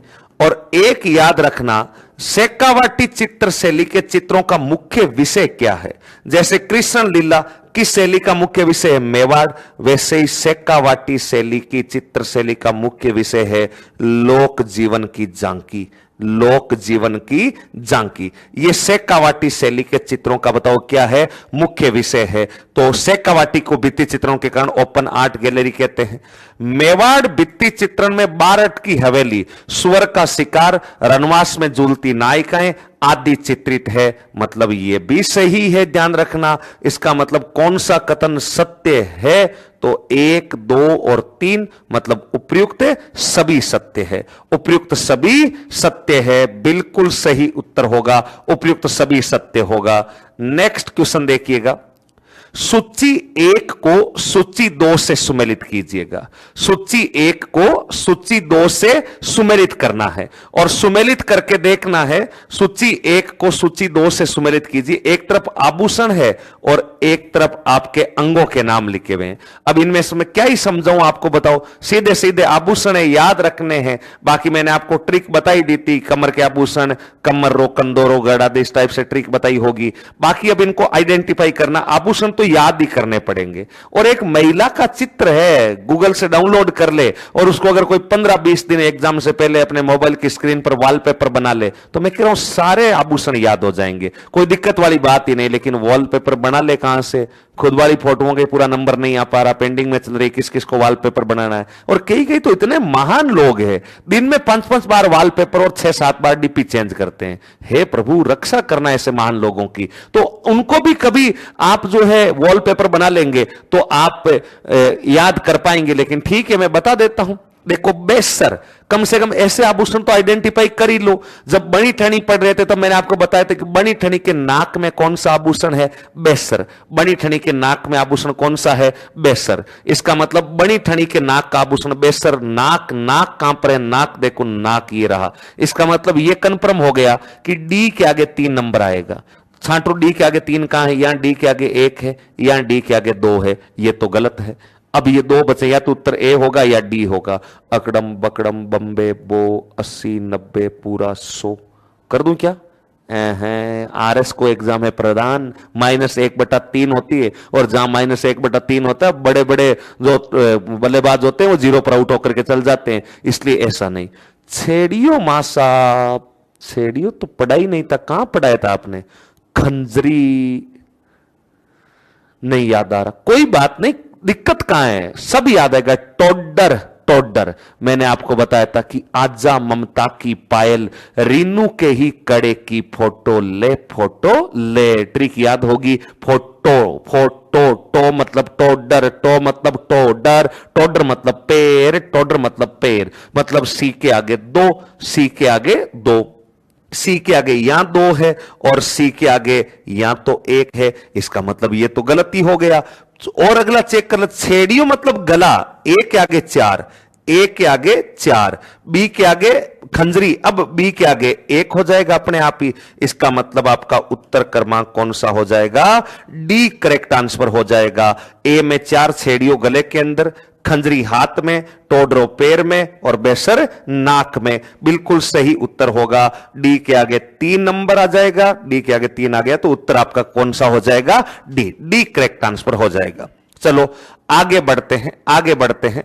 सूची 1 को सूची 2 से सुमेलित कीजिएगा। सूची 1 में गलीचा, बादला, जाजम छपाई, उस्ता कला, और सूची 2 में कुछ स्थानों के नाम लिखे हैं। ये कुछ अपने हैंडीक्राफ्ट से है और ये हैंडीक्राफ्ट कहां के फेमस है ये अपने को बताना है। तो सबसे पहले है गलीचा। गलीचा जानते हो ना? एक तो नमदा होता है और एक गलीचा होता है। अपने घर के अंदर पैर जो घर वगैरह होता है उन्होंने देखा दरवाजे के ऊपर एक कपड़ा पड़ा रहता है जिसमें पैर वगैरह गिले होते हैं, तो यूं जोर जोर के रगड़ रगड़ करके पैर पहुंचते हैं, वो होता है नमदा।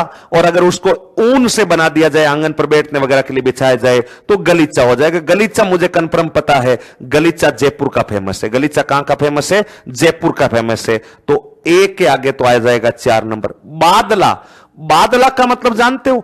जिंक या जस्ता धातु से निर्मित पानी रखने के बर्तनों को क्या कहते हैं? बादला। जैसे ये बोतल है आपके सामने, ये वाली बोतल, ये बोतल बादला है, बादला है। ये वो पूरी की पूरी बोतल जिंक धातु की बनी हुई बोतल है। इसमें अगर सुबह गर्म पानी डाला जाएगा, 7 बजे जब क्लास शुरू होगी तो शाम तक पानी गर्म दिखेगा।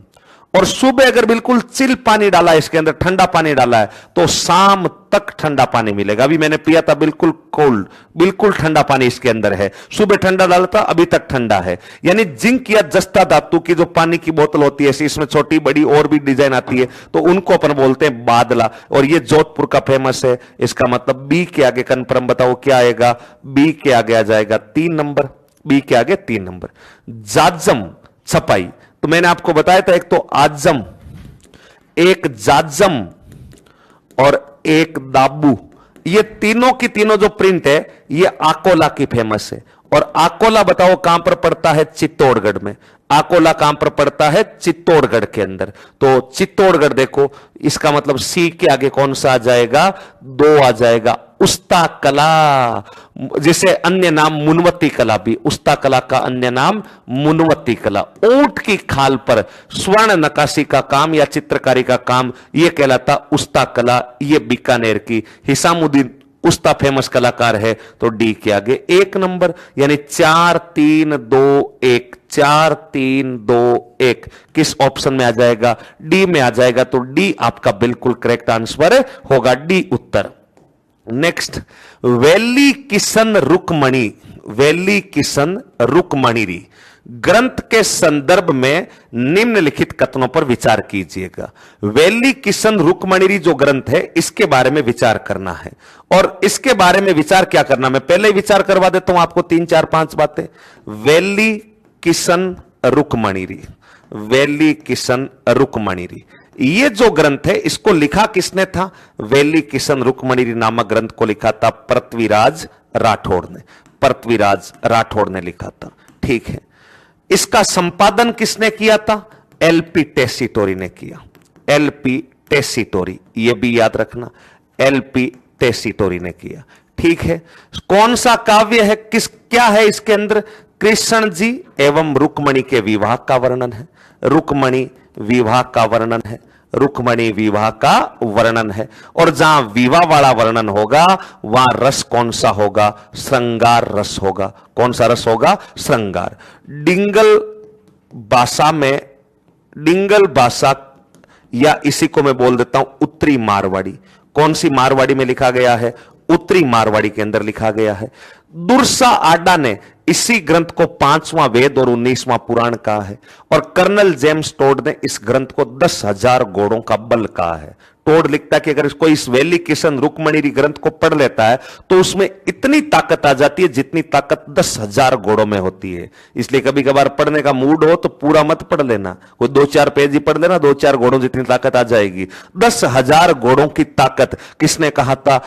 कर्नल जेम्स से तोड़ दें। और इसी रचना के कारण एलपी टेसीटोरी ने पृथ्वीराज राठौड़ को डिंगल का हेरोन्स की उपाधि दी थी, डिंगल का हेरोन्स की उपाधि दी थी। चलो अब अपन स्टेटमेंट पढ़ते हैं वापस।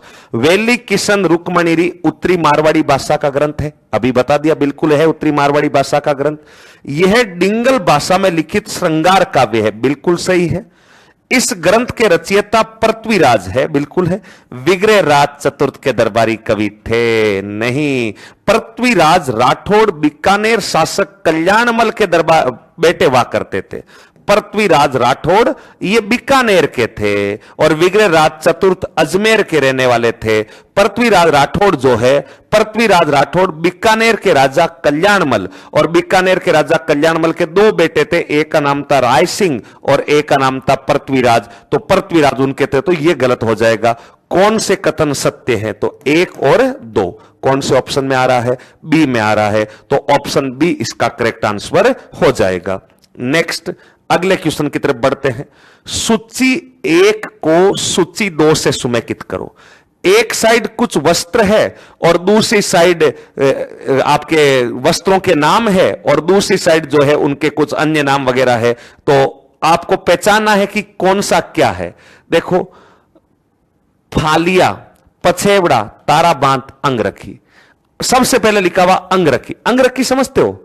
अंगरखी पुरुषों का एक कुर्ता होता, कुर्ता जैसे ये मैंने कमीज पहन रखा है, लेकिन इसको बंद करने के लिए बटन लगा रखे हैं। अब इस मेरे कमीज में बटन नहीं हो और मैं यहां साइड में रस्सियां, देखा होगा कुछ लोग रस्सियों से उस शर्ट को बंद कर लेते हैं। तो जो सेम ये कुर्ता ही होता है पुरुषों का, लेकिन उसमें बटन के स्थान पर रस्सियां हो, तो बटन के स्थान पर रस्सियां होती है, तो उसको बोल देते अंगरखी। और इसी अंगरखी को ग्रामीण भाषा में बोला जाता बुगतरी। क्या बोला जाता? बुगतरी। इसी का अन्य नाम है तनसुख। इसी का अन्य नाम है तनसुख। तनसुख, इसी को बोला जाता तनसुख। इसी को बोला जाता अचकन। इसी को क्या बोला जाता है? अचकन। अंगरखी, तनसुख और अचकन, ये इसी को बोला जाता है। तो आपका अंगरखी जो है, इसके बारे में याद रखना, अंगरखी का नाम हो जाएगा बुगतरी। ठीक है। ताराबांत, ताराबांत, केरी बांत, ज्वारा बांत, मोरिया बांत, ये सब आदिवासी महिलाओं की ओढ़नियां होती है। ताराबांत आदिवासी महिलाओं की, बताओ क्या है? ओढ़नी। आदिवासी महिलाओं की ओढ़नी। आदिवासी महिलाओं की क्या हो जाएगी? ओढ़नी हो जाएगी। ध्यान रखना, आदिवासी महिलाओं की ओढ़नी हो जाएगी। पछेवड़ा ये परिधान होता है। पुरुष जो होते हैं वो सर्दियों में बचने के लिए एक वस्त्र ओढ़ते हैं जिसको बोलते हैं पछेवड़ा। और फालिया, फेंटा, ये सब पगड़ी के अन्य नाम होते हैं। तो मिला दीजिए, ए के आगे 4, बी के आगे 3, सी के आगे 2 और डी के आगे 1। 4 3 2 1, 4 3 2 1। ऑप्शन कौन सा? डी। डी बिल्कुल करेक्ट आंसर हो जाएगा। नेक्स्ट क्वेश्चन, सूची 1 को सूची 2 से सुमेकित कीजिएगा। सूची 1 में कुछ गीतों के नाम है और सूची 2 में सामने क्षेत्र लिखे हुए हैं। जोरावा, हाड़ोती, हिचकी, सिरोही, बिछुड़ो, जैसलमेर, डोला मारू, अलवर।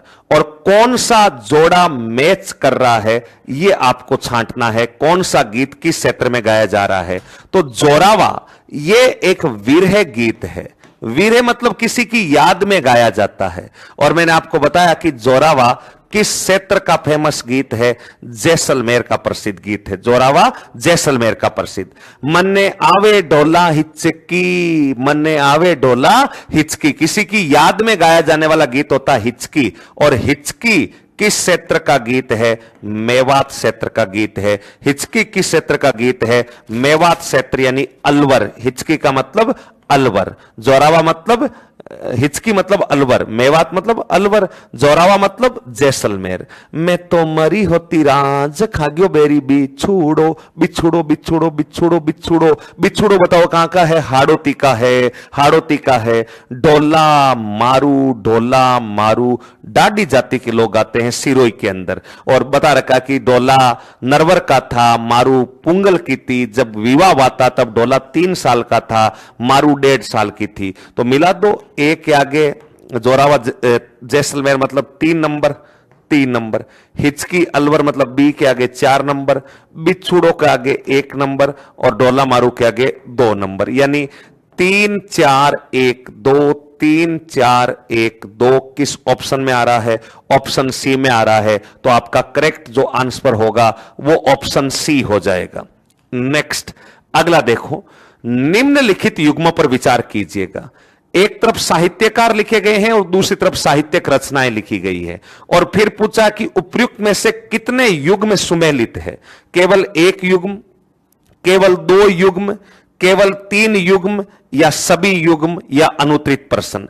एक तरफ साहित्यकार और दूसरी तरफ साहित्यिक रचना। तो लक्ष्मी कुमारी चुंडावत बोल भारमली गलत है। लक्ष्मी कुमारी चुंडावत, जिन्हें रानी जी कहते हैं, राजस्थानी भाषा को संवैधानिक मान्यता दिलाने का प्रयास करने वाले पहले साहित्यकार थे लक्ष्मी कुमारी चुंडावत, जिनकी फेमस रचना है मूमल, देवनारायण जी की बगड़ावत, एक महाकथा, पाबूजीरी बात, टाबरारी बात, शांति के लिए संघर्ष, शाबाश मारी जू, ऐसी खूब सारी रचनाएं लक्ष्मी कुमारी चुंडावत ने लिखी है। लेकिन बोल भारमली ये किताब सत्य प्रकाश जोशी की किताब है। सत्य प्रकाश जोशी इनकी प्रमुख किताब है बोल भारमली। नेक्स्ट, मेघराज मुकुल चूरू के रहने वाले थे, इन्होंने सेनानी बुक लिखी है, बिल्कुल सही है। चुंडावत मांगी सेनानी न शीश काट दे दियो सतरानी, यानी सेनानी और कीर्तियां, ये दोनों किताबें किसकी है? मेघराज मुकुल की है, सही है। कन्हैयालाल सेठिया लीलटास, बिल्कुल सही है। लीलटास रचना के लिए कन्हैयालाल सेठिया को 1976 में केंद्रीय साहित्य अकादमी पुरस्कार मिला था। इनकी अन्य रचनाओं में कौन कौन सी रचनाएं हैं? इनके जीवन की पहली रचना वन फूल, निर्ग्रंथ, सतवाणी, आज हिमालय बोला, अग्नि वीणा, धरती दोहरारी, पाथल पिथल, सबद, हेमाणी, डीट, कंकु, मिंजर, मेरा युग, प्रतिबिंब, गर कुंचा, गर मंजला, रमणियारा सोरटा, गिल गिचरिया, ताजमहल, गुलेची, ये सब रचनाएं, और भी खूब सारी रचनाएं हैं, ये सब कन्हैयालाल सेठिया की रचनाएं हैं। नेक्स्ट, सत्य प्रकाश जोशी टाबरारी बात, नहीं, टाबरारी बात लक्ष्मी कुमारी चुंडावत की रचना है, जबकि सत्य प्रकाश जोशी की रचना है बोल भारमली। बोल भारमली। अब क्या पूछा? कितने युग्म सुमेलित है? तो चौथा गलत हो गया, पहला गलत हो गया। 2 और 3 सही है, मतलब 2 युग्म सुमेलित है। तो केवल 2 युग्म ऑप्शन किस में आ जाएगा? बी में आ जाएगा। बी जिसने भी उत्तर लगाया है उन सब का सही उत्तर होगा। नेक्स्ट, निम्नलिखित में से नुरुस्तवी नामक ग्रंथ की रचना किसने की थी?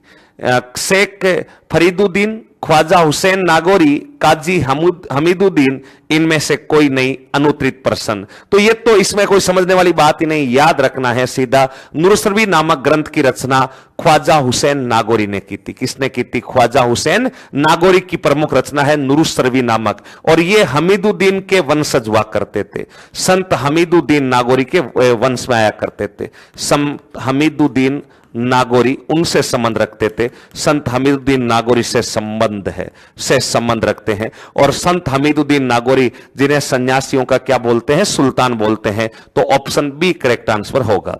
नेक्स्ट, निम्नलिखित में से कौन सा एक युग्म सही नहीं है?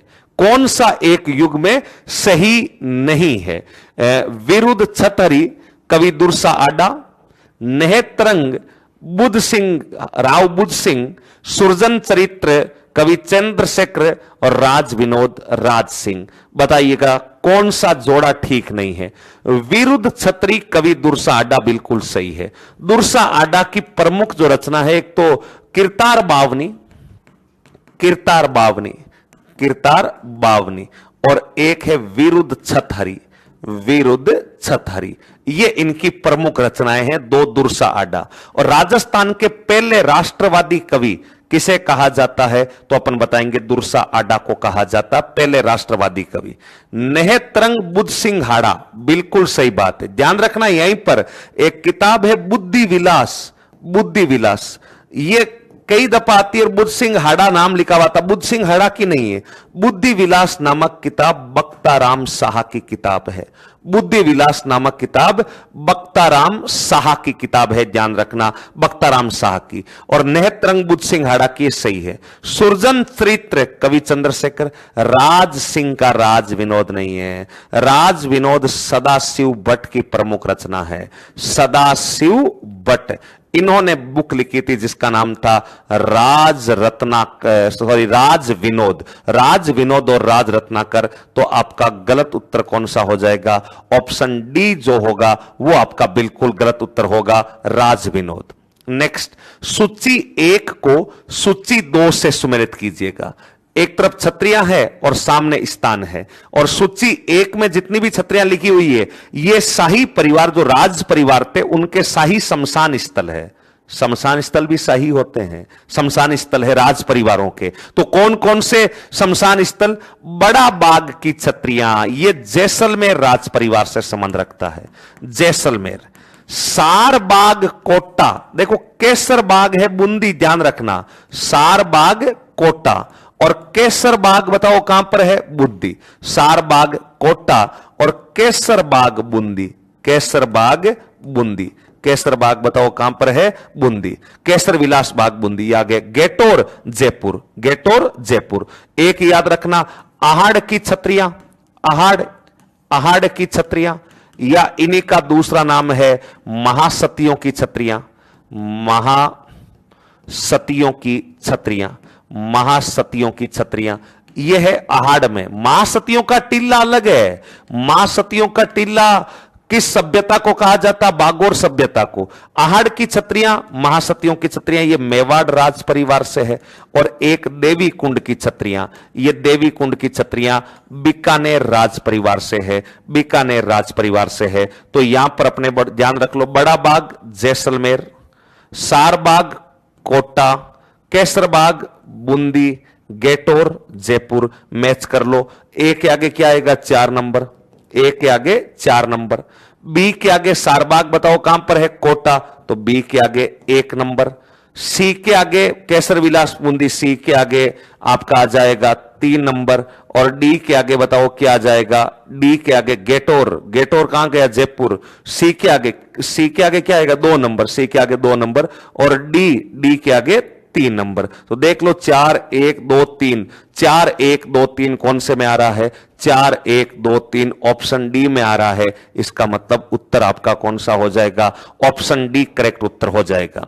नेक्स्ट देखो, अगला देखिएगा, निम्नलिखित युग्मों पर विचार कीजिएगा। एक तरफ चित्रकला की शैली लिखी हुई है और सामने चित्रकार लिखे हुए हैं, और उपयुक्त युग्मों में से कितने युग्म सुमेलित है? उपयुक्त युग्मों में से कितने युग्म सुमेलित है यह आपको देखने हैं। चित्रकला की शैली है किशनगढ़, बीकानेर, जयपुर, बूंदी, और सामने चित्रकार है अमीरचंद छोटू, बीकानेर में नारायण विशनदास, जयपुर में शालिग्राम हुक्मा, बूंदी में अहमद साधुराम। और कितने युग में सुमेकित है? मैं पानी पी रहा हूं तब तक फटाफट आपका आंसर आना ही चाहिए।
कौन सा मैच कर रहा है? किशनगढ़ अमीरचंद छोटू, बिल्कुल सही है। किशनगढ़ में अपन जानते हैं कि अमीरचंद, छोटू, निहालचंद, निहालचंद, इसके अलावा लाडीदास, लाडीदास, नानकराम, नानकराम, ऐसे खूब सारे कलाकार हैं। बीकानेर नारायण विशनदास, नहीं, ये नारायण विशनदास तो मेवाड़ में है, यहां कहां आ गए? बीकानेर में कौन है? बीकानेर में रुकनुद्दीन है, रुकनुद्दीन है, हिसामुद्दीन है, हिसामुद्दीन है, हिसामुद्दीन है, आपका हसन अली है, हसन अली, हसन अली के अलावा अली राजा है, और ऐसे खूब सारे कलाकार है, राशिद है, तो ये तो गलत है। जयपुर सालिग्राम, हुक्मा, इसके अलावा गोपाल, गोपाल, गोपाल के अलावा उदय, उदय के अलावा लालचंद, लालचंद के अलावा साहिब राम, ऐसे खूब सारे चित्रकार आपके जयपुर में हैं। बूंदी में अहमद, साधुराम, सुरजन, सुरजन, रघुनाथ, ये सब बूंदी के अंदर है। इसका मतलब ये वाला एक जोड़ा गलत आ रहा। कितने युग में सुमेकित है? तो 3 युग में सुमेकित है। 3 ऑप्शन सी में आ रहा है। इसका मतलब आपका option C is the correct answer.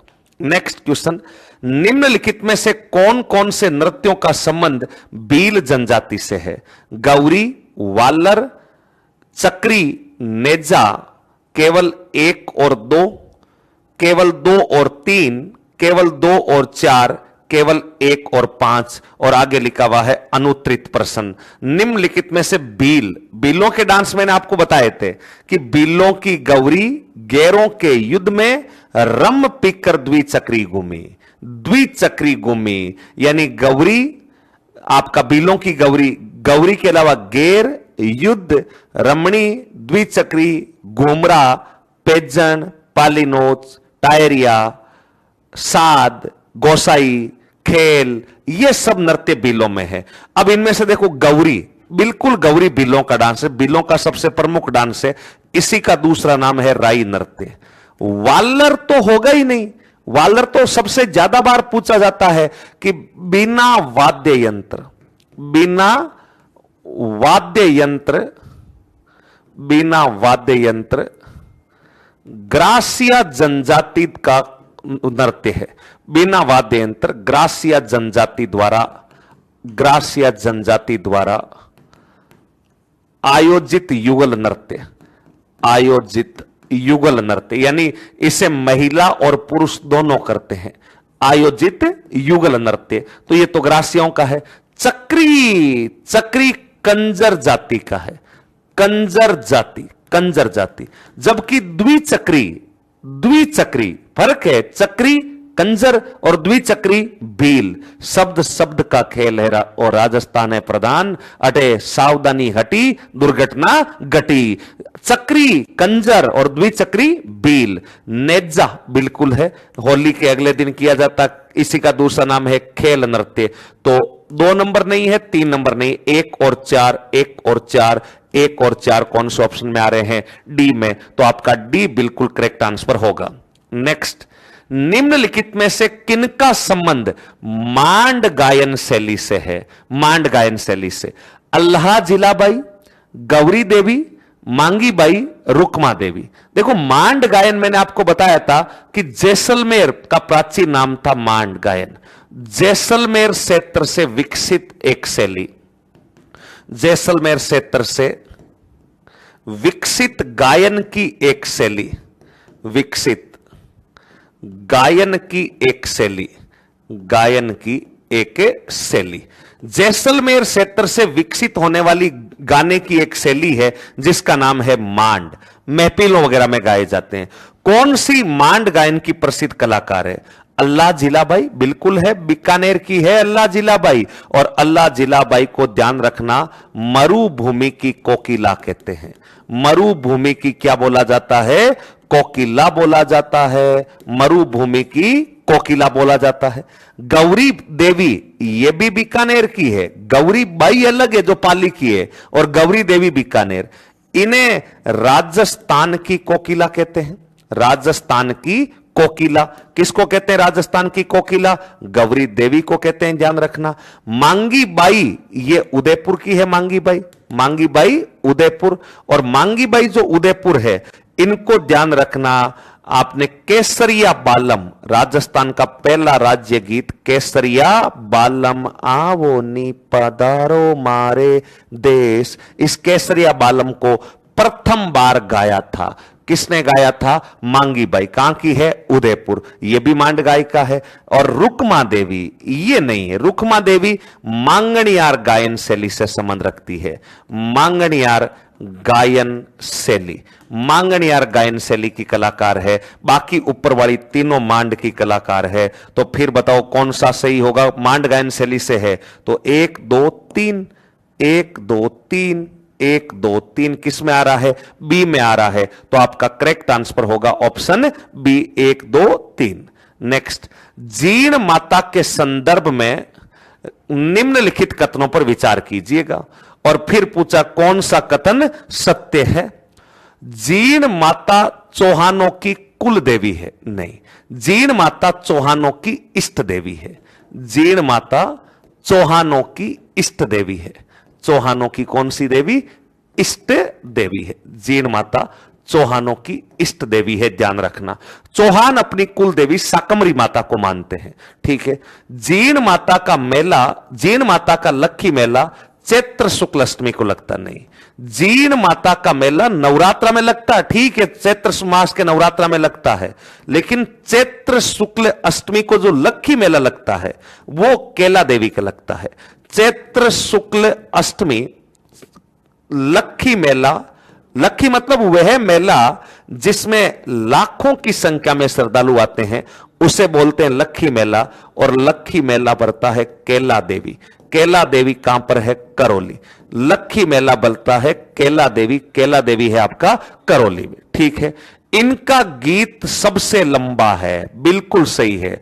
48 से 52 मिनट तक का गीत है, 48 से 52 मिनट। और कन फटे जोगी सारंगी वाद्य यंत्र के साथ जीण माता का गीत गाते हैं, ध्यान रखना।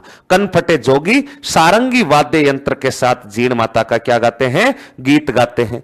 इनके मंदिर का निर्माण कहां है? मंदिर रेवासा, काजल सिक्र पहाड़ी, रेवासा सिक्र में जीण माता का मंदिर है। और जीण माता मंदिर का निर्माण सांबर के चौहान शासक थे पृथ्वीराज प्रथम, उनके काल में आपके हट्टड़ चौहान यानी मोहित हट्टड़ के द्वारा यह मंदिर बनवाया गया था, यानी यह बात भी सही है। तो पहला और दूसरा गलत है, तीसरा और चौथा सही है। 3 और 4 आपका ऑप्शन डी में आ रहा है। इसका मतलब सही और सटीक उत्तर आपका कौन सा होगा? ऑप्शन डी होगा। 3 और 4 correct answer. Next, Kanhaiya Lal Sethia, Kanhaiya Lal Sethia किस रचना के लिए साहित्य अकादमी पुरस्कार मिला था? लील टांस, मेरा युग, धरती दोरारी, धर कुंचा धर मंजला। साहित्य अकादमी पुरस्कार, केंद्रीय साहित्य अकादमी पुरस्कार किस रचना के लिए मिला था? बहुत बड़े साहित्यकार हैं कन्हैया लाल सेठिया राजस्थान के। 1919 सुजानगढ़ चूरू में उनका जन्म हुआ था। राजस्थानी भाषा के भीष्म पितामह है और कविताओं का जादूगर कन्हैया लाल सेठिया को कहा जाता है, ध्यान रखना। किस रचना के लिए? घर कौनचा भाई घर मंजला गीत था? नहीं। धरती दोहरारी, अपन जब छोटे थे तब स्कूल में 15 अगस्त और 26 जनवरी को यही गीत बजता था कि धरती दोहरारी आ धरती मीठा मोरारी, अठे देवता रमण ने आवे है, इन रोजस नर नारी गावे है, आ धरती दोहरारी। इसके लिए भी में नहीं मिला। मेरा युग नहीं, लील टांस सही उत्तर होगा। लील टांस, वैसे लील टांस एक पक्षी का नाम भी है जिसके दर्शन दशहरे को अत्यंत पवित्र माने जाते हैं। लील टांस रचना के लिए 1976 केंद्रीय साहित्य अकादमी पुरस्कार मिला है। केंद्रीय साहित्य अकादमी पुरस्कार मिला है। केंद्रीय साहित्य अकादमी पुरस्कार मिला है, ध्यान रखना। केंद्रीय साहित्य अकादमी पुरस्कार लील टांस रचना के लिए मिला है। और केंद्रीय साहित्य अकादमी पुरस्कार सबसे पहले राजस्थानी भाषा की किस रचना को मिला, तो अपन बताएंगे बातारी फुलवारी के 10वें खंड को 1974 में मिला था। देखो, केंद्रीय साहित्य अकादमी पुरस्कार 24 भाषाओं के लिए दिया जाता है। राजस्थानी भाषा के लिए यह पुरस्कार 1974 में शुरू हुआ था और पहली बार राजस्थानी भाषा की किस रचना को यह पुरस्कार मिला था, तो बातारी फुलवारी विजयदान देता की रचना है। वो उसके कुल 14 खंड है, जिनमें से 10वें खंड को यह पुरस्कार मिला था। यह अपने को ध्यान रखना है। तो उत्तर क्रमांक ए ठीक हो जाएगा। नेक्स्ट, अलवर चित्र शैली के वह कौन से कलाकार है जिन्होंने महाराजा मंगल सिंह के समय हाथी दांत के फलकों पर सूक्ष्म चित्र बनाए थे। हाथी दांत पर चित्रकारी। देखो, पहली बात तो अलवर शैली के प्रसिद्ध चित्रकार है कौन कौन। अलवर शैली के चित्रकार, वो मैं सारे एक साथ ही लिख देता हूं। अलवर शैली के चित्रकार, अलवर शैली के फेमस चित्रकार कौन कौन है, तो उनमें एक तो याद रखना आपका गुलाम अली। गुलाम अली, गुलाम अली के अलावा एक है बलदेव। बलदेव, एक है आपका ये नानगराम। नानक नहीं, नानग राम। एक है आपका मूलचंद। एक है आपका उदयराम। एक है आपका डालूराम। एक है आपका छोटे लाल। एक है आपका जमुना दास और एक है आपका बक्साराम। तो अब इनमें से देखो, राम गोपाल और जगमोहन नहीं, जमुनादास और किशनगढ़ ये तो गलत हो गया, उदयराम और मूलचंद। सही उत्तर होगा महाराजा मंगल सिंह के काल में हाथी के दांत पर चित्रकारी किसने की थी, तो उदयराम और मूलचंद ने की थी। नेक्स्ट, सूची 1 को सूची 2 से सुमेलित कीजिएगा। सूची 1 में कुछ हवेलियों के नाम लिखे हुए हैं और सामने स्थानों के नाम लिखे हुए हैं, और सूची 1 का मिलान किससे करना है, सूची 2 से करना है, ध्यान रखना। तो सूची 1 का मिलान सूची 2 से कैसे होगा, कितना होगा, क्या होगा, कहां होगा, फटाफट मिलाइए। पाल, जोधपुर जाएंगे तो पाल ही नाम आएगा, पाल रोड, पाल मंदिर, पाल हवेली। पाल हवेली जोधपुर के अंदर है। इसका मतलब ए के आगे बताओ क्या आएगा, एक आएगा। एक के आगे एक। हवेली का मतलब समझ रहे हो ना, राजस्थान में 17वीं 18वीं सदी के अंदर जो सेठ साहूकार थे, जो महाजन थे, जिनके पास पैसा खूब था, उन्होंने अपने रहने के लिए बड़े बड़े जाली झरोखे वाले नकाशीदार भवन बनाए थे, जिनको हवेली कहते हैं। हवेलियों के दरवाजे पर बड़े बड़े चबूतरे बनाए जाते हैं, जिन्हें गवाक्स कहते हैं, और हवेली के प्रवेश द्वारों को पोड़ कहते हैं। हवेलियों का शहर जैसलमेर को कहा जाता है, और ध्यान रखना 1000 हवेलियों का शहर बीकानेर को कहा जाता है। आपके इस साल 2023 वाले RS प्री का जो एग्जाम था, उसमें प्रश्न आया था कि नतमल की हवेली कहां है, तो जैसलमेर में है। वैसे 4 हवेलियां लिखी हुई है, आपको छांटना है। पाल हवेली जोधपुर, ध्यान रखना, सही है ये। बड़े देवता की हवेली कोटा, ये भी ठीक सीधा ही मैच हो गया। ये तो रामदेव चौकानी हवेली झुंझुनू, ये भी मैच हो गया। राटी की हवेली पिपराली रोड पर अपने काम पर बना हुआ सिक्कर में, तो 1 2 3 और 4 ये तो सीधा सीधा मैच कर गया।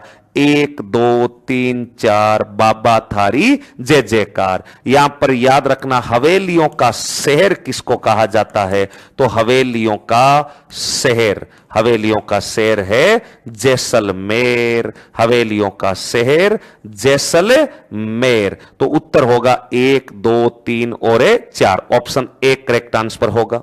नेक्स्ट, निम्नलिखित में से कौन सा त्योहार कार्तिक माह में मनाए जाते हैं। कार्तिक मास में मनाए जाने वाले त्योहार कौन कौन से हैं। एक तरफ है आंवला नवमी, शरद पूर्णिमा, तुलसी एकादशी और ऊप छठ, और फिर नीचे लिखा केवल 1 और 2, केवल 2 और 4, केवल 1 और 3, केवल 3 और 4 और अनुत्तरित प्रश्न। आगे क्या लिखा हुआ है, अनुत्तरित प्रश्न। कौन सा कार्तिक के मास में मनाया जाता। देखो, ऊब छठ तो नहीं मनाते। ऊब छठ तो मुझे कंफर्म पता है कि खड़े रहकर व्रत रखते हैं, और यह मनाई जाती है आपके भाद्रपद कृष्ण छठ। तुलसी एकादशी ये मुझे पता है, ये कार्तिक एकादशी को आती है, कार्तिक एकादशी, कार्तिक एकादशी। शरद पूर्णिमा सर्दी की ऋतु की शुरुआत होती है, मेरा महोत्सव मनाते हैं, ये आती है आपके आश्विन पूर्णिमा, आश्विन पूर्णिमा। और आंवला नवमी, देखो अशोक अष्टमी तो आती है चैत्र शुक्ल अष्टमी में, और आंवला नवमी आती है कार्तिक शुक्ल नवमी। तो कार्तिक शुक्ल नवमी, तो कौन कौन सा हो गया? एक तो पहला हो गया, दूसरा तो आश्विन में, तीसरा हो गया, चौथा भाद्रपद में। तो 1 और 3, 1 और 3 ऑप्शन कौन सा हो जाएगा? सी, सी इसका बिल्कुल करेक्ट आंसर हो जाएगा। नेक्स्ट, निम्नलिखित में से किन किन पुस्तकों का संबंध शिवचंद्र भारतीय से है? फटाफट बताइएगा, किस किस का संबंध शिवचंद्र भारतीय से है? तो एक तो लिखा हुआ है कनक सुंदरी, सगती सुजस, द्रौपदी विनय, केसर विलास। शिवचंद्र भारतीय, इन शिवचंद्र भारतीय ये डीडवाना के रहने वाले हैं, डीडवाना के, और इनकी प्रमुख 3 किताबें हैं, ध्यान रखना, प्रमुख 3 किताबें। एक तो कनक सुंदरी, कनक सुंदरी, कनक सुंदरी, यह राजस्थानी भाषा का प्रथम नाटक है, राजस्थानी भाषा का, राजस्थानी भाषा का प्रथम नाटक, राजस्थानी भाषा का प्रथम नाटक कौन सा है? कनक सुंदरी। नंबर 2 पर याद रखना, एक इनका, सॉरी, राजस्थानी भाषा का प्रथम उपन्यास, नाटक नहीं सॉरी, राजस्थानी भाषा का प्रथम उपन्यास, राजस्थानी भाषा का प्रथम उपन्यास है कनक सुंदरी। और राजस्थानी भाषा का प्रथम नाटक, एक इनकी रचना है केसर विलास, यह राजस्थानी भाषा का प्रथम, बताओ क्या है? नाटक है। और एक इनकी प्रमुख रचना है विश्रांत प्रवास, यह राजस्थानी भाषा की प्रमुख, बताओ क्या है? कहानी है, राजस्थानी भाषा की प्रमुख है कहानी। तो कनक सुंदरी ये है, शक्ति सुजस ये तो आपके इनकी प्रमुख रचना नहीं है, ये देश दर्पण और शक्ति सुजस किसकी रचना है? उसी की रचना है जिसने अंग्रेजों को मिट्टा ठग कहा था, यानी शंकरदान सामोर की प्रमुख रचना है। द्रौपदी विनय नहीं, केसर विलास इनकी रचना है। तो 1 और 4, 1 और 4 आपका बिल्कुल करेक्ट आंसर होगा, ऑप्शन सी जिसने भी बताया होगा। नेक्स्ट, अगला, सूची 1 को सूची 2 से सुमेलित कीजिएगा। एक तरफ कुछ दुर्ग है और सामने दुर्गों की, बताओ क्या डाल रखी है? श्रेणी, दुर्ग और दुर्गों की श्रेणी, और सुमेलित करना है। एक है सोनारगढ़, पारिक, सिवाना, ओरण, मांडलगढ़, गिरी, लोहागढ़, धानवन, लोहागढ़, धानवन। देखो, दुर्ग के अंदर शुक्र नीति ने 9 प्रकार से दुर्गों का वर्गीकरण किया है। शुक्र नीति में बताया गया है कि वह दुर्ग जो पहाड़ियों पर है गिरी कहलाएंगे, वह दुर्ग जहां पहुंचने का रास्ता दुर्गम है एरण कहलाएंगे, घने जंगलों में बने दुर्ग वन कहलाएंगे, नदियों के संगम पर बने दुर्ग औद्योगिक या जल दुर्ग कहलाएंगे, जिनके चारों तरफ आपके खाई हो, पारिखे, खे, पारिखे, खाई, जिनके चारों तरफ खाई हो पारिक कहलाएंगे, जिनके चारों तरफ दीवार हो, प्रकोटा हो, परिध कहलाएंगे, मरुस्थल में बना हुआ हो तो दानवन कहलाएगा, आर्मी रहती हो तो सैन्य कहलाएगा, आम लोगों और आर्मी के लोग भी रहते हो तो लिविंग फोर्ट या सहायक दुर्ग कहलाएगा। अब आपको कैटेगरी छांटनी है। देखो, लोहागढ़ का किला, लोहागढ़ का किला पारिक कैटेगरी का है, इसके चारों तरफ गहरी खाई है, गहरी खाई, जिन दुर्गों के चारों तरफ खाई होता है उनको पारिक कैटेगरी में रखा जाता। तो डी के आगे 1 नंबर आएगा, डी के आगे 1। सोनारगढ़, सोनारगढ़ दानवन दुर्ग है, सोनारगढ़ जैसलमेर में है। मरुस्थल में निर्मित दुर्गों को बताओ क्या बोला जाएगा? मरुस्थल में निर्मित दुर्ग जो है उनको बोला जाएगा, ध्यान रखना, आपके मरुस्थल में निर्मित दुर्गों को दानवन। तो इसका मतलब ए के आगे बताओ क्या आएगा? 4, और डी के आगे बताओ क्या आएगा? 1। तो ए के आगे 4, डी के आगे 1, ए के आगे 3 मतलब ये तो नहीं होगा, ए के आगे 3 मतलब ये भी नहीं होगा, ए के आगे 4, डी के आगे 3। अब बचा है ओरण, ओरण नहीं होता, एरण होता है, ये शब्द होता है एरण। बताओ कौन सा? एरण। एरण मतलब जहां तक पहुंचने का रास्ता बड़ा दुर्गम हो उनको तो बोलते हैं एरण, और जो पहाड़ियों पर निर्मित होता है उनको बोलते हैं गिरी। तो मांडलगढ़ पहाड़ी पर हो जाएगा, मतलब सी के आगे 3 हो जाएगा और सिवाना एरण हो जाएगा। बी के आगे 2, सी के आगे 3, बी के आगे 2, सी के आगे 3, यानी आपका सही उत्तर कौन सा ऑप्शन हो जाएगा? डी। डी ऑप्शन बिल्कुल करेक्ट हो जाएगा। नेक्स्ट, राजस्थान स्थापत्य के संदर्भ में निम्नलिखित युग्मों पर विचार कीजिएगा। राजस्थान स्थापत्य के बारे में निम्नलिखित युग्मों पर आपको विचार करना है। राजस्थान में सुव्यवस्थित नगर योजना का प्राचीनतम प्रमाण कालीबंगा में मिलता है। अचलगढ़ किले के द्वार पर जयमल और फत्ता की गजारूढ़ मूर्तियां स्थापित है। गुंगट, गुगड़ी, आर पार का अत्रा, जानू, नायक बुर्जे जूनागढ़ किले में स्थित है। उपयुक्त में से कौन सा कथन सत्य कथन होगा? तो यहां स्थापत्य कला के संदर्भ में कुछ स्टेटमेंट दिए गए हैं, उन स्टेटमेंट को देखकर देखना है कि कौन सा कथन ट्रू है, कौन सा कथन सत्य है। देखो, सबसे पहले लिखा हुआ है राजस्थान में सुव्यवस्थित नगर योजना का प्राचीनतम प्रमाण कालीबंगा में मिलता है। बिल्कुल सही बात है, बिल्कुल सही बात है। अपन जब कालीबंगा सभ्यता पढ़ते हैं तब देखते हैं बिल्कुल समकोण पर काटती हुई सड़कें हैं, उस वर्ग के लोगों का आवास इधर है, बाकी लोगों को आवास इधर है। बिल्कुल अच्छे मकान बने हुए हैं, हालांकि अच्छे तो क्या है कि कच्ची ईंटों से बने हुए दीनहीन बस्ती है, लेकिन फिर भी एक व्यवस्थित तरीके से बना हुआ है। मकानों के दरवाजे पीछे की तरफ खुल रहे हैं, स्नानागार बने हुए हैं, और भी खूब सारी चीजें वहां पर मिली है। यानी बिल्कुल वेल सिटी के जो एविडेंस अपने को मिले हैं वो कालीबंगा से मिले हैं, सही बात है। अचलगढ़ किले के द्वार पर जयमल और फत्ता की गजारूढ़ मूर्तियां स्थापित है, गलत है। जयमल फत्ता की मूर्तियां जूनागढ़ बीकानेर पर है। जयमल फत्ता की मूर्तियां, जयमल फत्ता की मूर्तियां, जयमल फत्ता की मूर्तियां जूनागढ़ दुर्ग पर है। कहां पर है? जूनागढ़। जूनागढ़ कहां पर है? बीकानेर में। जमीन का जेवर कहते हैं जिसको कहते हैं, जिसके बारे में जूनागढ़ के बारे में कहावत बनी हुई, ध्यान रखना। अपन यूं कहते हैं ना कि दीवारों के कान भी होते हैं, धीरे धीरे बोल, दीवारों के भी कान होते हैं।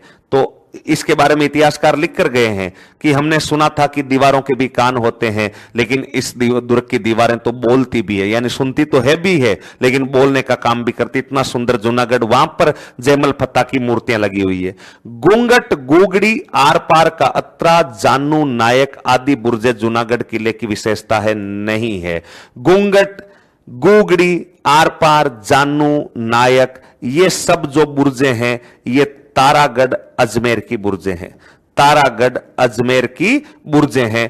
कौन सा कथन सत्य है? तो ये गलत हो गया, ये भी गलत हो गया, यानी केवल 1 नंबर जो है वो आपका सत्य है, बाकी सब असत्य है। तो आराम से इसका अभ्यास कर सकते हैं। अपने अजमेर का तारागढ़ जब पढ़ा था तब उसके बारे में विस्तार से पढ़ा था कि इसमें कौन कौन सी बुर्जे हैं, कौन कौन से महल है, कौन कौन से जलाशय हैं, यानी ज्यादातर जलाशयों के नाम के पीछे जालरा वगैरह आता था। तो उत्तर यहां पर 1 आपका करेक्ट हो जाएगा। नेक्स्ट, निम्नलिखित युग्मों पर विचार कीजिएगा और फिर देखना कौन सा युग्म सुमेलित है, कौन सा युग्म सुमेलित है। तो यहां पर देखो, उदयपुर के जगदीश मंदिर का निर्माण महाराजा जगत सिंह प्रथम द्वारा करवाया गया। देलवाड़ा में ऋषभदेव मंदिर का निर्माण विमल शाह द्वारा करवाया गया। चित्तौड़गढ़ में समदीश्वर मंदिर का निर्माण चित्रांगद मौर्य ने करवाया। आमेर के शिला माता मंदिर मानसिंह द्वितीय द्वारा निर्माण करवाया गया। कौन सा जोड़ा सही है? एक तरफ मंदिर और सामने मंदिर के निर्माताओं के नाम लिखे हुए हैं। तो उदयपुर के जगदीश मंदिर का निर्माण जगत सिंह प्रथम ने करवाया, यह बात तो सही है। 1652 में करवाया था, 1652 में। देलवाड़ा के ऋषभदेव का भव्य मंदिर विमल शाह ने नहीं, विमल शाह ने जो है आपके कौन सा मंदिर बनवाया था? विमल वसी मंदिर बनवाया था, विमल वसी मंदिर। तो देलवाड़ा का विमल वसी मंदिर वैसे ऋषभदेव को समर्पित है, लेकिन उसका नाम विमल वसी मंदिर है, विमल वसी मंदिर। हालांकि ये तो ध्यान रखना ऋषभ देव कोई है, तो इसको देखा जाए तो ये सही भी स्टेटमेंट है, लेकिन यहां ऋषभ देव के स्थान पर नाम आना था विमल वसी, तो फिर इसे गलती माना जाए। बाकी जो विमल वसी मंदिर है वो ऋषभ देव जी का ही मंदिर है, लेकिन वो लोकप्रिय विमल वसी के नाम से है।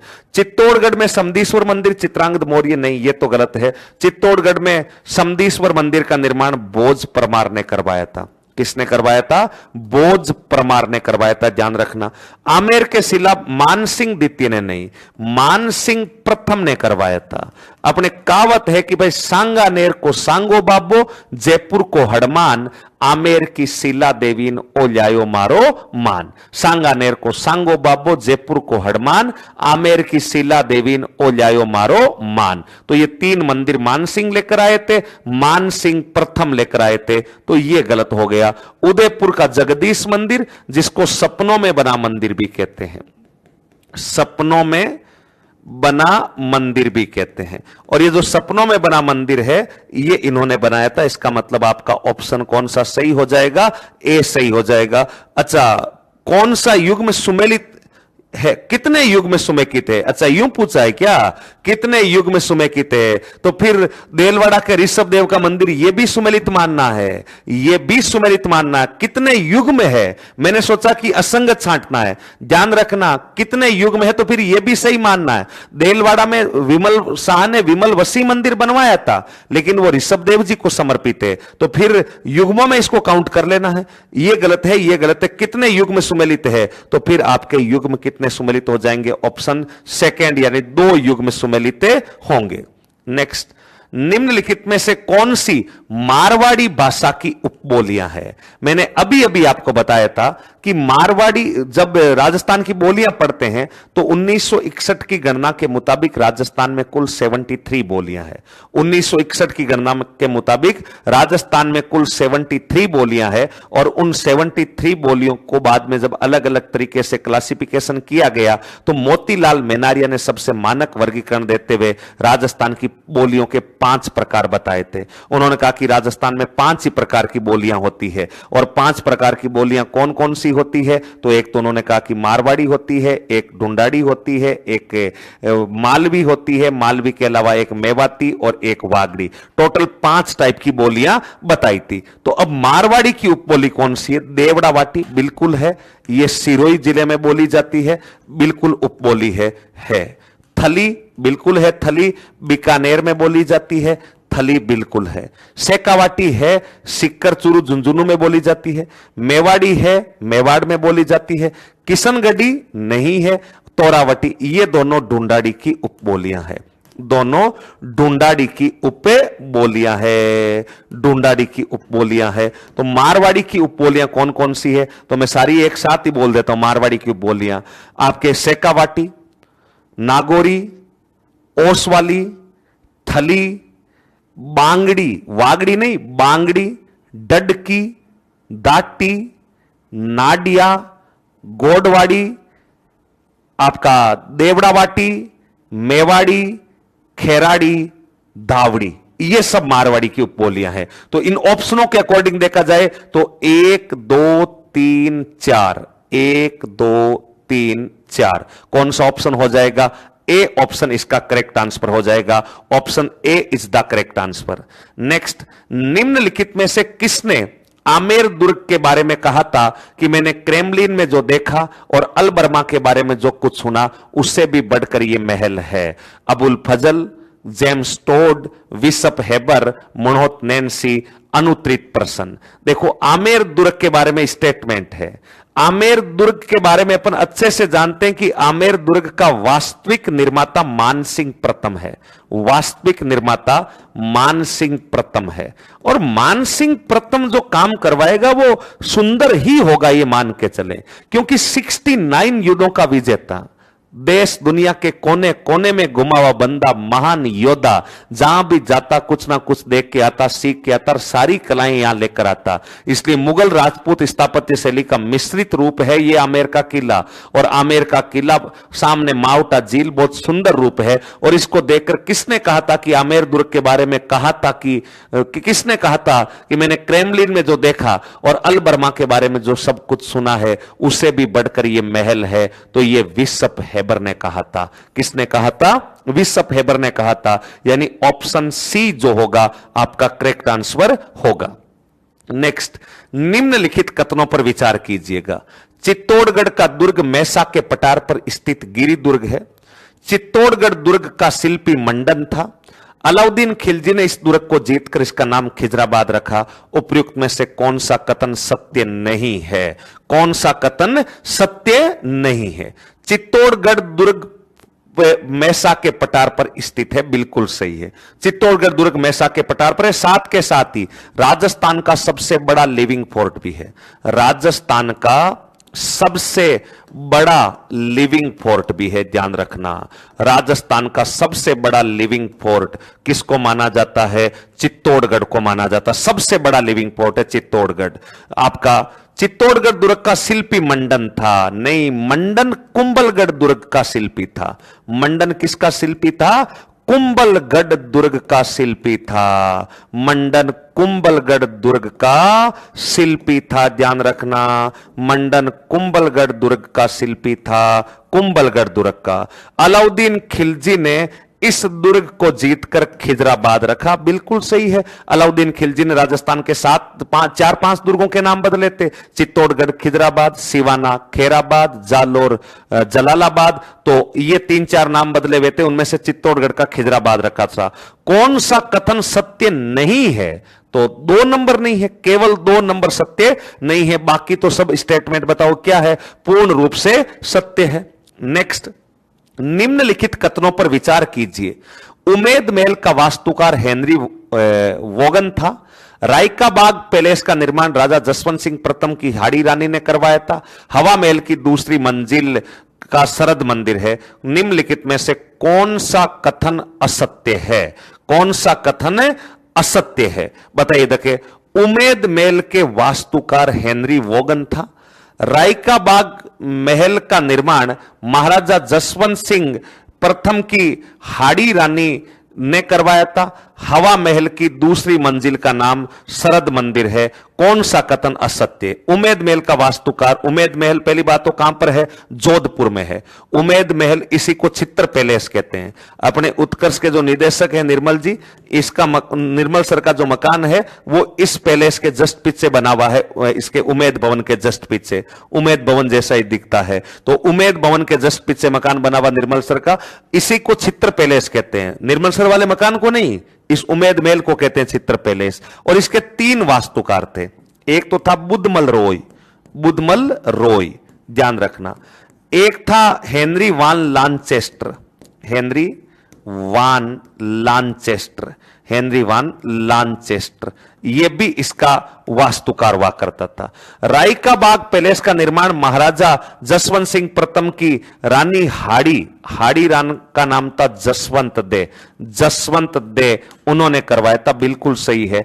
हवा महल की दूसरी मंजिल का नाम शरद मंदिर है, नहीं है। हवा महल की दूसरी मंजिल का नाम रतन मंदिर है, शरद मंदिर नहीं है। हवा महल की 5 मंजिल, तो 5 के नाम क्रम से याद रखो। शराबी पौवा, पहली मंजिल का नाम शरद मंदिर, दूसरी का रतन, तीसरी का विचित्र, प्रकाश और हवा। तो दूसरी मंजिल का नाम शरद मंदिर नहीं है, दूसरी मंजिल का नाम रतन मंदिर है। तो कौन सा कथन असत्य है? तो केवल 3 नंबर असत्य है। केवल और केवल कौन सा कथन असत्य है? 3 नंबर का कथन आपका असत्य हो जाएगा। नेक्स्ट, सूची 1 को सूची 2 से सुमेलित कीजिए तथा नीचे दिए गए कूट की सहायता से सही उत्तर का चुनाव कीजिएगा। एक तरफ छतरियां हैं और दूसरी तरफ उनके स्मारक या स्थान बने हुए हैं। कागा की छतरी नागौर, जोगीदास की छतरी जोधपुर, अप्पाजी सिंधिया की छतरी झुंझुनू, राणा सांगा की छतरी भीलवाड़ा। छतरी का मतलब किसी व्यक्ति की मृत्यु के बाद उसकी स्मृति में जो स्मारक बनता है, उस स्मारक को बताओ क्या बोला जाता है? छतरी बोला जाता है। और छतरियों में एक तो कागा की छतरी नागौर, आपके जोगीदास की छतरी जोधपुर, अप्पाजी सिंधिया की छतरी झुंझुनू, राणा सांगा की छतरी मांडलगढ़। तो सुमेलित करना है, कागा की छतरी, कागा क्षेत्र, ये जोधपुर के अंदर है, मंडोर के पास में। जोधपुर राज परिवार से संबंधित छतरियां हैं, ध्यान रखना। मंडोर की छतरियां और कागा की छतरियां जोधपुर रॉयल फैमिली से संबंधित है। जोगीदास की छतरी उदयपुर वाटी में है। उदयपुर वाटी पहले झुंझुनू में था, अब नीम का थाना के अंदर आता है। तो उदयपुर वाटी में जोगीदास की छतरी है, जिसके ऊपर बहुत सुंदर सुंदर चित्र बने हुए हैं, देवा नामक चित्रकार ने बनाए थे। तो पुराने जिलों के अकॉर्डिंग तो झुंझुनू हो जाएगा। अप्पाजी सिंधिया की छतरी ताऊसर, ताऊसर बताओ कहां पर है? नागौर में। पान मेथी खाई होगी कभी, कस्तूरी मेथी, तो बहुत सुगंधित मेथी आती, ताऊसर नागौर में। और राणा सांगा की 8 खंभों की छतरी मांडलगढ़ के अंदर बनी हुई है। मांडलगढ़ बताओ कहां पर है? भीलवाड़ा के अंदर बने हुए हैं, मांडलगढ़ भीलवाड़ा के अंदर। तो ए कागा की छतरी, ए के आगे बताओ क्या आ जाएगा? ए के आगे आ जाएगा कागा की छतरी जोधपुर, ए के आगे 2 नंबर। जोगीदास, बी के आगे 3 नंबर। सी के आगे अप्पाजी सिंधिया की छतरी, सी के आगे 1 नंबर। और डी के आगे आ जाएगा 4 नंबर, राणा सांगा की छतरी। तो 2 3 1 4, 2 3 1 4, 2 3 1 4। कौन से ऑप्शन में आ रहा है? ऑप्शन बी में आ रहा है, 2 3 1 4, 2 3 1 और 4। तो आपका ऑप्शन बी करेक्ट आंसर हो जाएगा। नेक्स्ट क्वेश्चन, सुख मंदिर, यश मंदिर, सुहाग मंदिर का संबंध राजस्थान के किस किले से है? सुख मंदिर, यश मंदिर और सुहाग मंदिर का संबंध राजस्थान के किस किले से है? चित्तौड़गढ़, आमेर का किला, बाला किला, रणथंबोर और अनुत्तरित प्रसन। बताइएगा कौन से किले के अंदर ये पर्यटन स्थल आपके बने हुए हैं? कौन से किले के अंदर? आपका चित्तौड़गढ़, चित्तौड़गढ़ में तो नहीं है, चित्तौड़गढ़ में तो पद्मिनी महल है, पद्मिनी महल है। गोरा बादल महल है, गोरा बादल महल है, गोरा बादल महल है। तो ये है कुंभा महल है, जयमल फत्ता की हवेलियां है, वो तो नहीं है। आपका रणथंबोर नहीं, रणथंबोर के बाहर बना हुआ जोगी महल, अंदर तो नहीं है जोगी महल, बाहर बना हुआ है। बाकी ये महल अंदर है, जोरा भोरा महल, जोरा भोरा महल, आपका सुपारी महल, सुपारी महल, रसोड़ा महल, रसोड़ा महल, ये सब यहां पर है। बाला किला अलवर में नहीं है। इसका सही और सटीक उत्तर होगा ऑप्शन बी। ऑप्शन बी का मतलब कौन सा किला? आमेर का किला इसका बिल्कुल एग्जैक्ट आंसर होगा, आमेर का किला, ऑप्शन बी। नेक्स्ट, निम्नलिखित कथनों पर विचार कीजिएगा। जालरा पाटन का सूर्य मंदिर खजुराहो शैली में बना हुआ है। घुश्मेश्वर महादेव मंदिर राजस्थान का प्रथम तिथि अंकित मंदिर है। फटाफट से बताइए कौन सा स्टेटमेंट सही है, कौन सा, मैं पानी पी रहा हूं तब तक आंसर आ जाना चाहिए कि कौन सा स्टेटमेंट बिल्कुल सही होगा।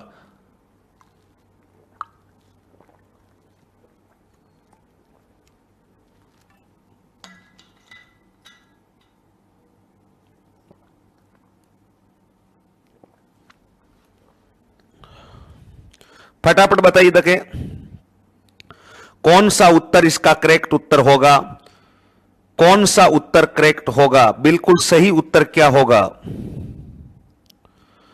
निम्नलिखित कथनों पर विचार कीजिएगा और बताना है कि कौन सा उत्तर सही होगा, कौन सा उत्तर सही होगा। फटाफट बताइए देखें, फटाफट बताइए। देखो, जालरा पाटन का सूर्य मंदिर खजुराहो शैली में बना हुआ, खजुराहो मध्य प्रदेश की एक जगह है, खजुराहो शैली में बना हुआ है, यह बात बिल्कुल सही है। जालरा पाटन का सूर्य मंदिर खजुराहो शैली में बना हुआ है। घुश्मेश्वर महादेव मंदिर राजस्थान का प्रथम तिथि अंकित मंदिर है, नहीं। राजस्थान का प्रथम तिथि अंकित मंदिर, राजस्थान का प्रथम तिथि अंकित मंदिर, प्रथम तिथि अंकित मंदिर कौन सा है?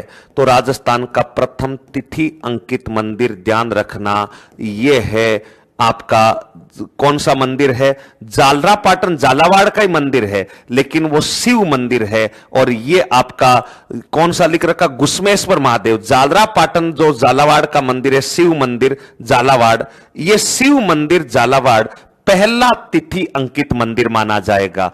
लेकिन ये वाला घुसमेश्वर महादेव का मंदिर तो कहां पर बना हुआ है? सिवाड़ के अंदर बना हुआ है। जालरापाटन का शिव मंदिर पहला तिथि अंकित मंदिर है और 689 ईस्वी के अंदर बना हुआ है। घुसमेश्वर महादेव मंदिर तो कहां पर है? सिवाड़ के अंदर है। इसका मतलब दूसरा गलत है, पहला सही है। कौन सा कथन सत्य है? तो केवल पहला कथन सत्य है। चलो अगला क्वेश्चन देखते हैं।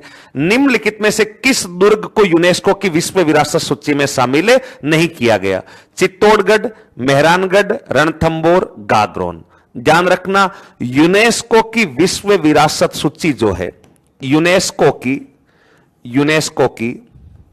विश्व विरासत सूची, विश्व विरासत सूची, यूनेस्को की विश्व विरासत सूची, यूनेस्को की विश्व विरासत सूची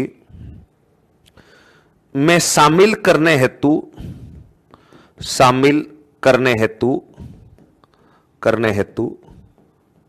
7 दुर्गों का प्रस्ताव भेजा गया,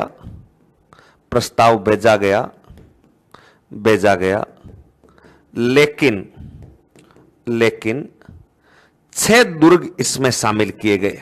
लेकिन कितने दुर्ग शामिल? 6। प्रस्ताव कितने का गया था? 7 का। शामिल कितने हुए थे? 6। कौन कौन से? तो मैंने आपको बताया, गाजर, चिक्कू, आम। गाजर, चिक्कू, आम। गा का मतलब कौन सा किला? गागरोन। जे का मतलब कौन सा किला? जैसलमेर। जे का मतलब जैसलमेर। रे का मतलब कौन सा किला? रणथंबोर। रे का मतलब रणथंबोर। ची का मतलब कौन सा किला? चित्तौड़गढ़। ची का मतलब चित्तौड़गढ़।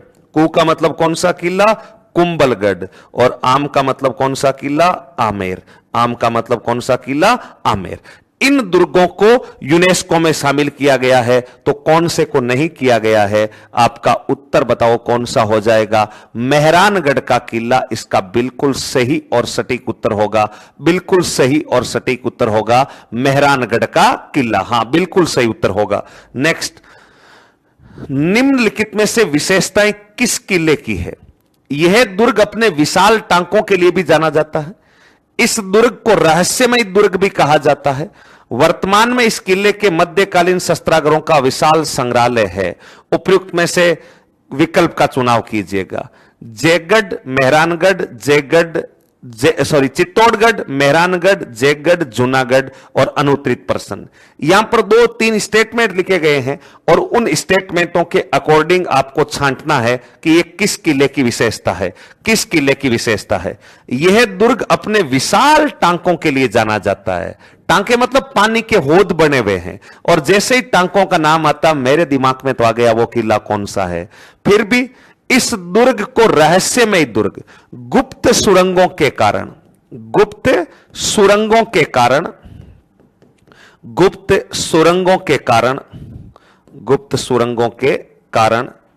इस दुर्ग को रहस्यमयी दुर्ग कहते हैं। गुप्त सुरंगों के कारण इसे रहस्यमय दुर्ग कहते हैं। तो यह है आपका जयगढ़ का किला। इग्गल की पहाड़ी पर स्थित है। कौन सी पहाड़ी पर? इग्गल पहाड़ी पर स्थित है। और इग्गल पहाड़ी पर स्थित होने के कारण इसी दुर्ग को चील का टीला कहते हैं। इसी दुर्ग को चील का बताओ क्या कहते हैं? टीला कहते हैं। ध्यान रखना। तो जयगढ़ दुर्ग ये अब जयपुर के अंदर आता है, जयगढ़ दुर्ग। नेक्स्ट, सूची 1 को सूची 2 से सुमेलित कीजिए और नीचे दिए गए कूट में से सही उत्तर का चयन कीजिएगा। एक तरफ किला है और सामने निर्माताओं के नाम लिखे हुए हैं और आपको कूट के आधार पर सही उत्तर का चुनाव करना है कि कौन सा कूट सही आएगा। तो एक तरफ है मैगजीन किला। मैगजीन किला ये अजमेर के अंदर है। अजमेर के अंदर है। इसे अकबर का किला भी कहते हैं, अकबर का दौलत खाना भी कहते हैं और अकबर का शस्त्रागार भी कहते हैं, अकबर ने बनाया। तारागढ़ बूंदी बरसिंघाड़ा, तारागढ़ बूंदी का निर्माण किसने करवाया? बरसिंघाड़ा। गागरोन बिजल देव परमार और लोहागढ़ 8 फिरंगी 9 गोरे लड़े जाट के 2 छोरे, किस गढ़ के बारे में कहा जाता है? लोहागढ़। तो ये तो सिंपल सा क्वेश्चन है, इसमें तो मुझे कुछ करना भी नहीं ज्यादा। मैगजीन किला, ये हल्दी घाटी युद्ध की योजना यहीं पर बनी थी, यानी ए के आगे 2 नंबर, बी के आगे 4 नंबर, सी के आगे 1 और डी के आगे 3। 2 4 1 3, 2 4 1 3। ऑप्शन कौन सा हो जाएगा? बी आपका बिल्कुल करेक्ट आंसर हो जाएगा, ऑप्शन बी। नेक्स्ट क्वेश्चन, सूची 1 को सूची 2 से सुमेलित कीजिए और नीचे दिए गए कूट में से सही उत्तर का चयन कीजिएगा। आमेर का किला दरगाह मीरान साहिब, तारागढ़ का किला दरगाह मिटे साहिब, गागरोन का किला शिला देवी मंदिर, मेहरानगढ़ का किला चामुंडा माता मंदिर। यानी एक तरफ कुछ पर्यटन स्थल लिख रखे हैं और सामने दुर्गों के नाम लिख रखे हैं और आपको सुमेकित करना कि कौन सा पर्यटन स्थल कहां पर है। तो आमेर का किला शिला देवी मंदिर पता है अपने को, मानसिंह प्रथम ने बनवाया था। सांगानेर को सांगो बाबो, जयपुर को हड़मान, आमेर की शिला देवी ओ लायो मारो मान। यानी एक तो चांदपोल का हनुमान जी मंदिर, एक सांगानेर का सांगा बाबा मंदिर और एक आमेर का शिला देवी मंदिर, ये मानसिंह लाए थे। तारागढ़ किला में मीरान साहब की दरगाह है, बिल्कुल सही है। गागरोन के किले में संत मीटे साहब का उर्स लगता है यहां पर, तो मीटे साहब की दरगाह है। संत मीटे शाह का बताओ क्या लगता है? उर्स लगता है, इसका मतलब मीटे शाह की दरगाह है। और फिर मेहरानगढ़ चामुंडा माता मंदिर। तो सिंपल सा क्वेश्चन है, ए के आगे बताओ क्या करना है? आमेर का किला 3, बी के आगे तारागढ़ में 1, सी के आगे 2 और डी के आगे 4। तो 3 1 2 4, 3 1 2 4 कौन से ऑप्शन में आ रहा है? सी में आ रहा है। इसका मतलब सी उत्तर आपका करेक्ट होगा। नेक्स्ट, निम्नलिखित कथनों पर विचार कीजिए। जूना महल जो बाहरी ओर से किले की भांति प्रतीत होता है, बांसवाड़ा में स्थित है। बूंदी में स्थित सुख महल में लेखक रुडियार्ड किपलिंग द्वारा किम नामक उपन्यास लिखा गया। उपयुक्त में से कौन सा कथन असत्य है? कौन सा कथन असत्य? फटाफट बताइए, फटाफट।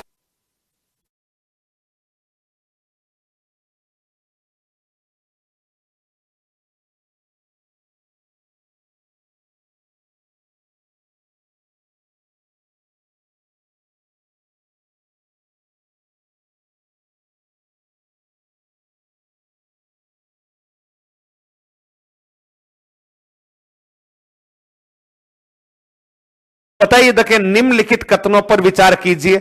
जूना महल जो बाहरी ओर से किले की भांति प्रतीत होता बांसवाड़ा में है, नहीं है। बांसवाड़ा में, हां यह सही है कि जूना महल किले की भांति प्रतीत होता है, लेकिन जूना महल डूंगरपुर के अंदर है। जूना महल कहां पर है? डूंगरपुर के अंदर है। बूंदी में स्थित सुख महल में लेखक रुडियार्ड किपलिंग द्वारा किम नामक उपन्यास लिखा गया, यह बात सही है। कौन सा कथन असत्य है? तो केवल और केवल ऑप्शन बताओ कौन सा है? ए इसका सही और सटीक उत्तर होगा दोस्तों।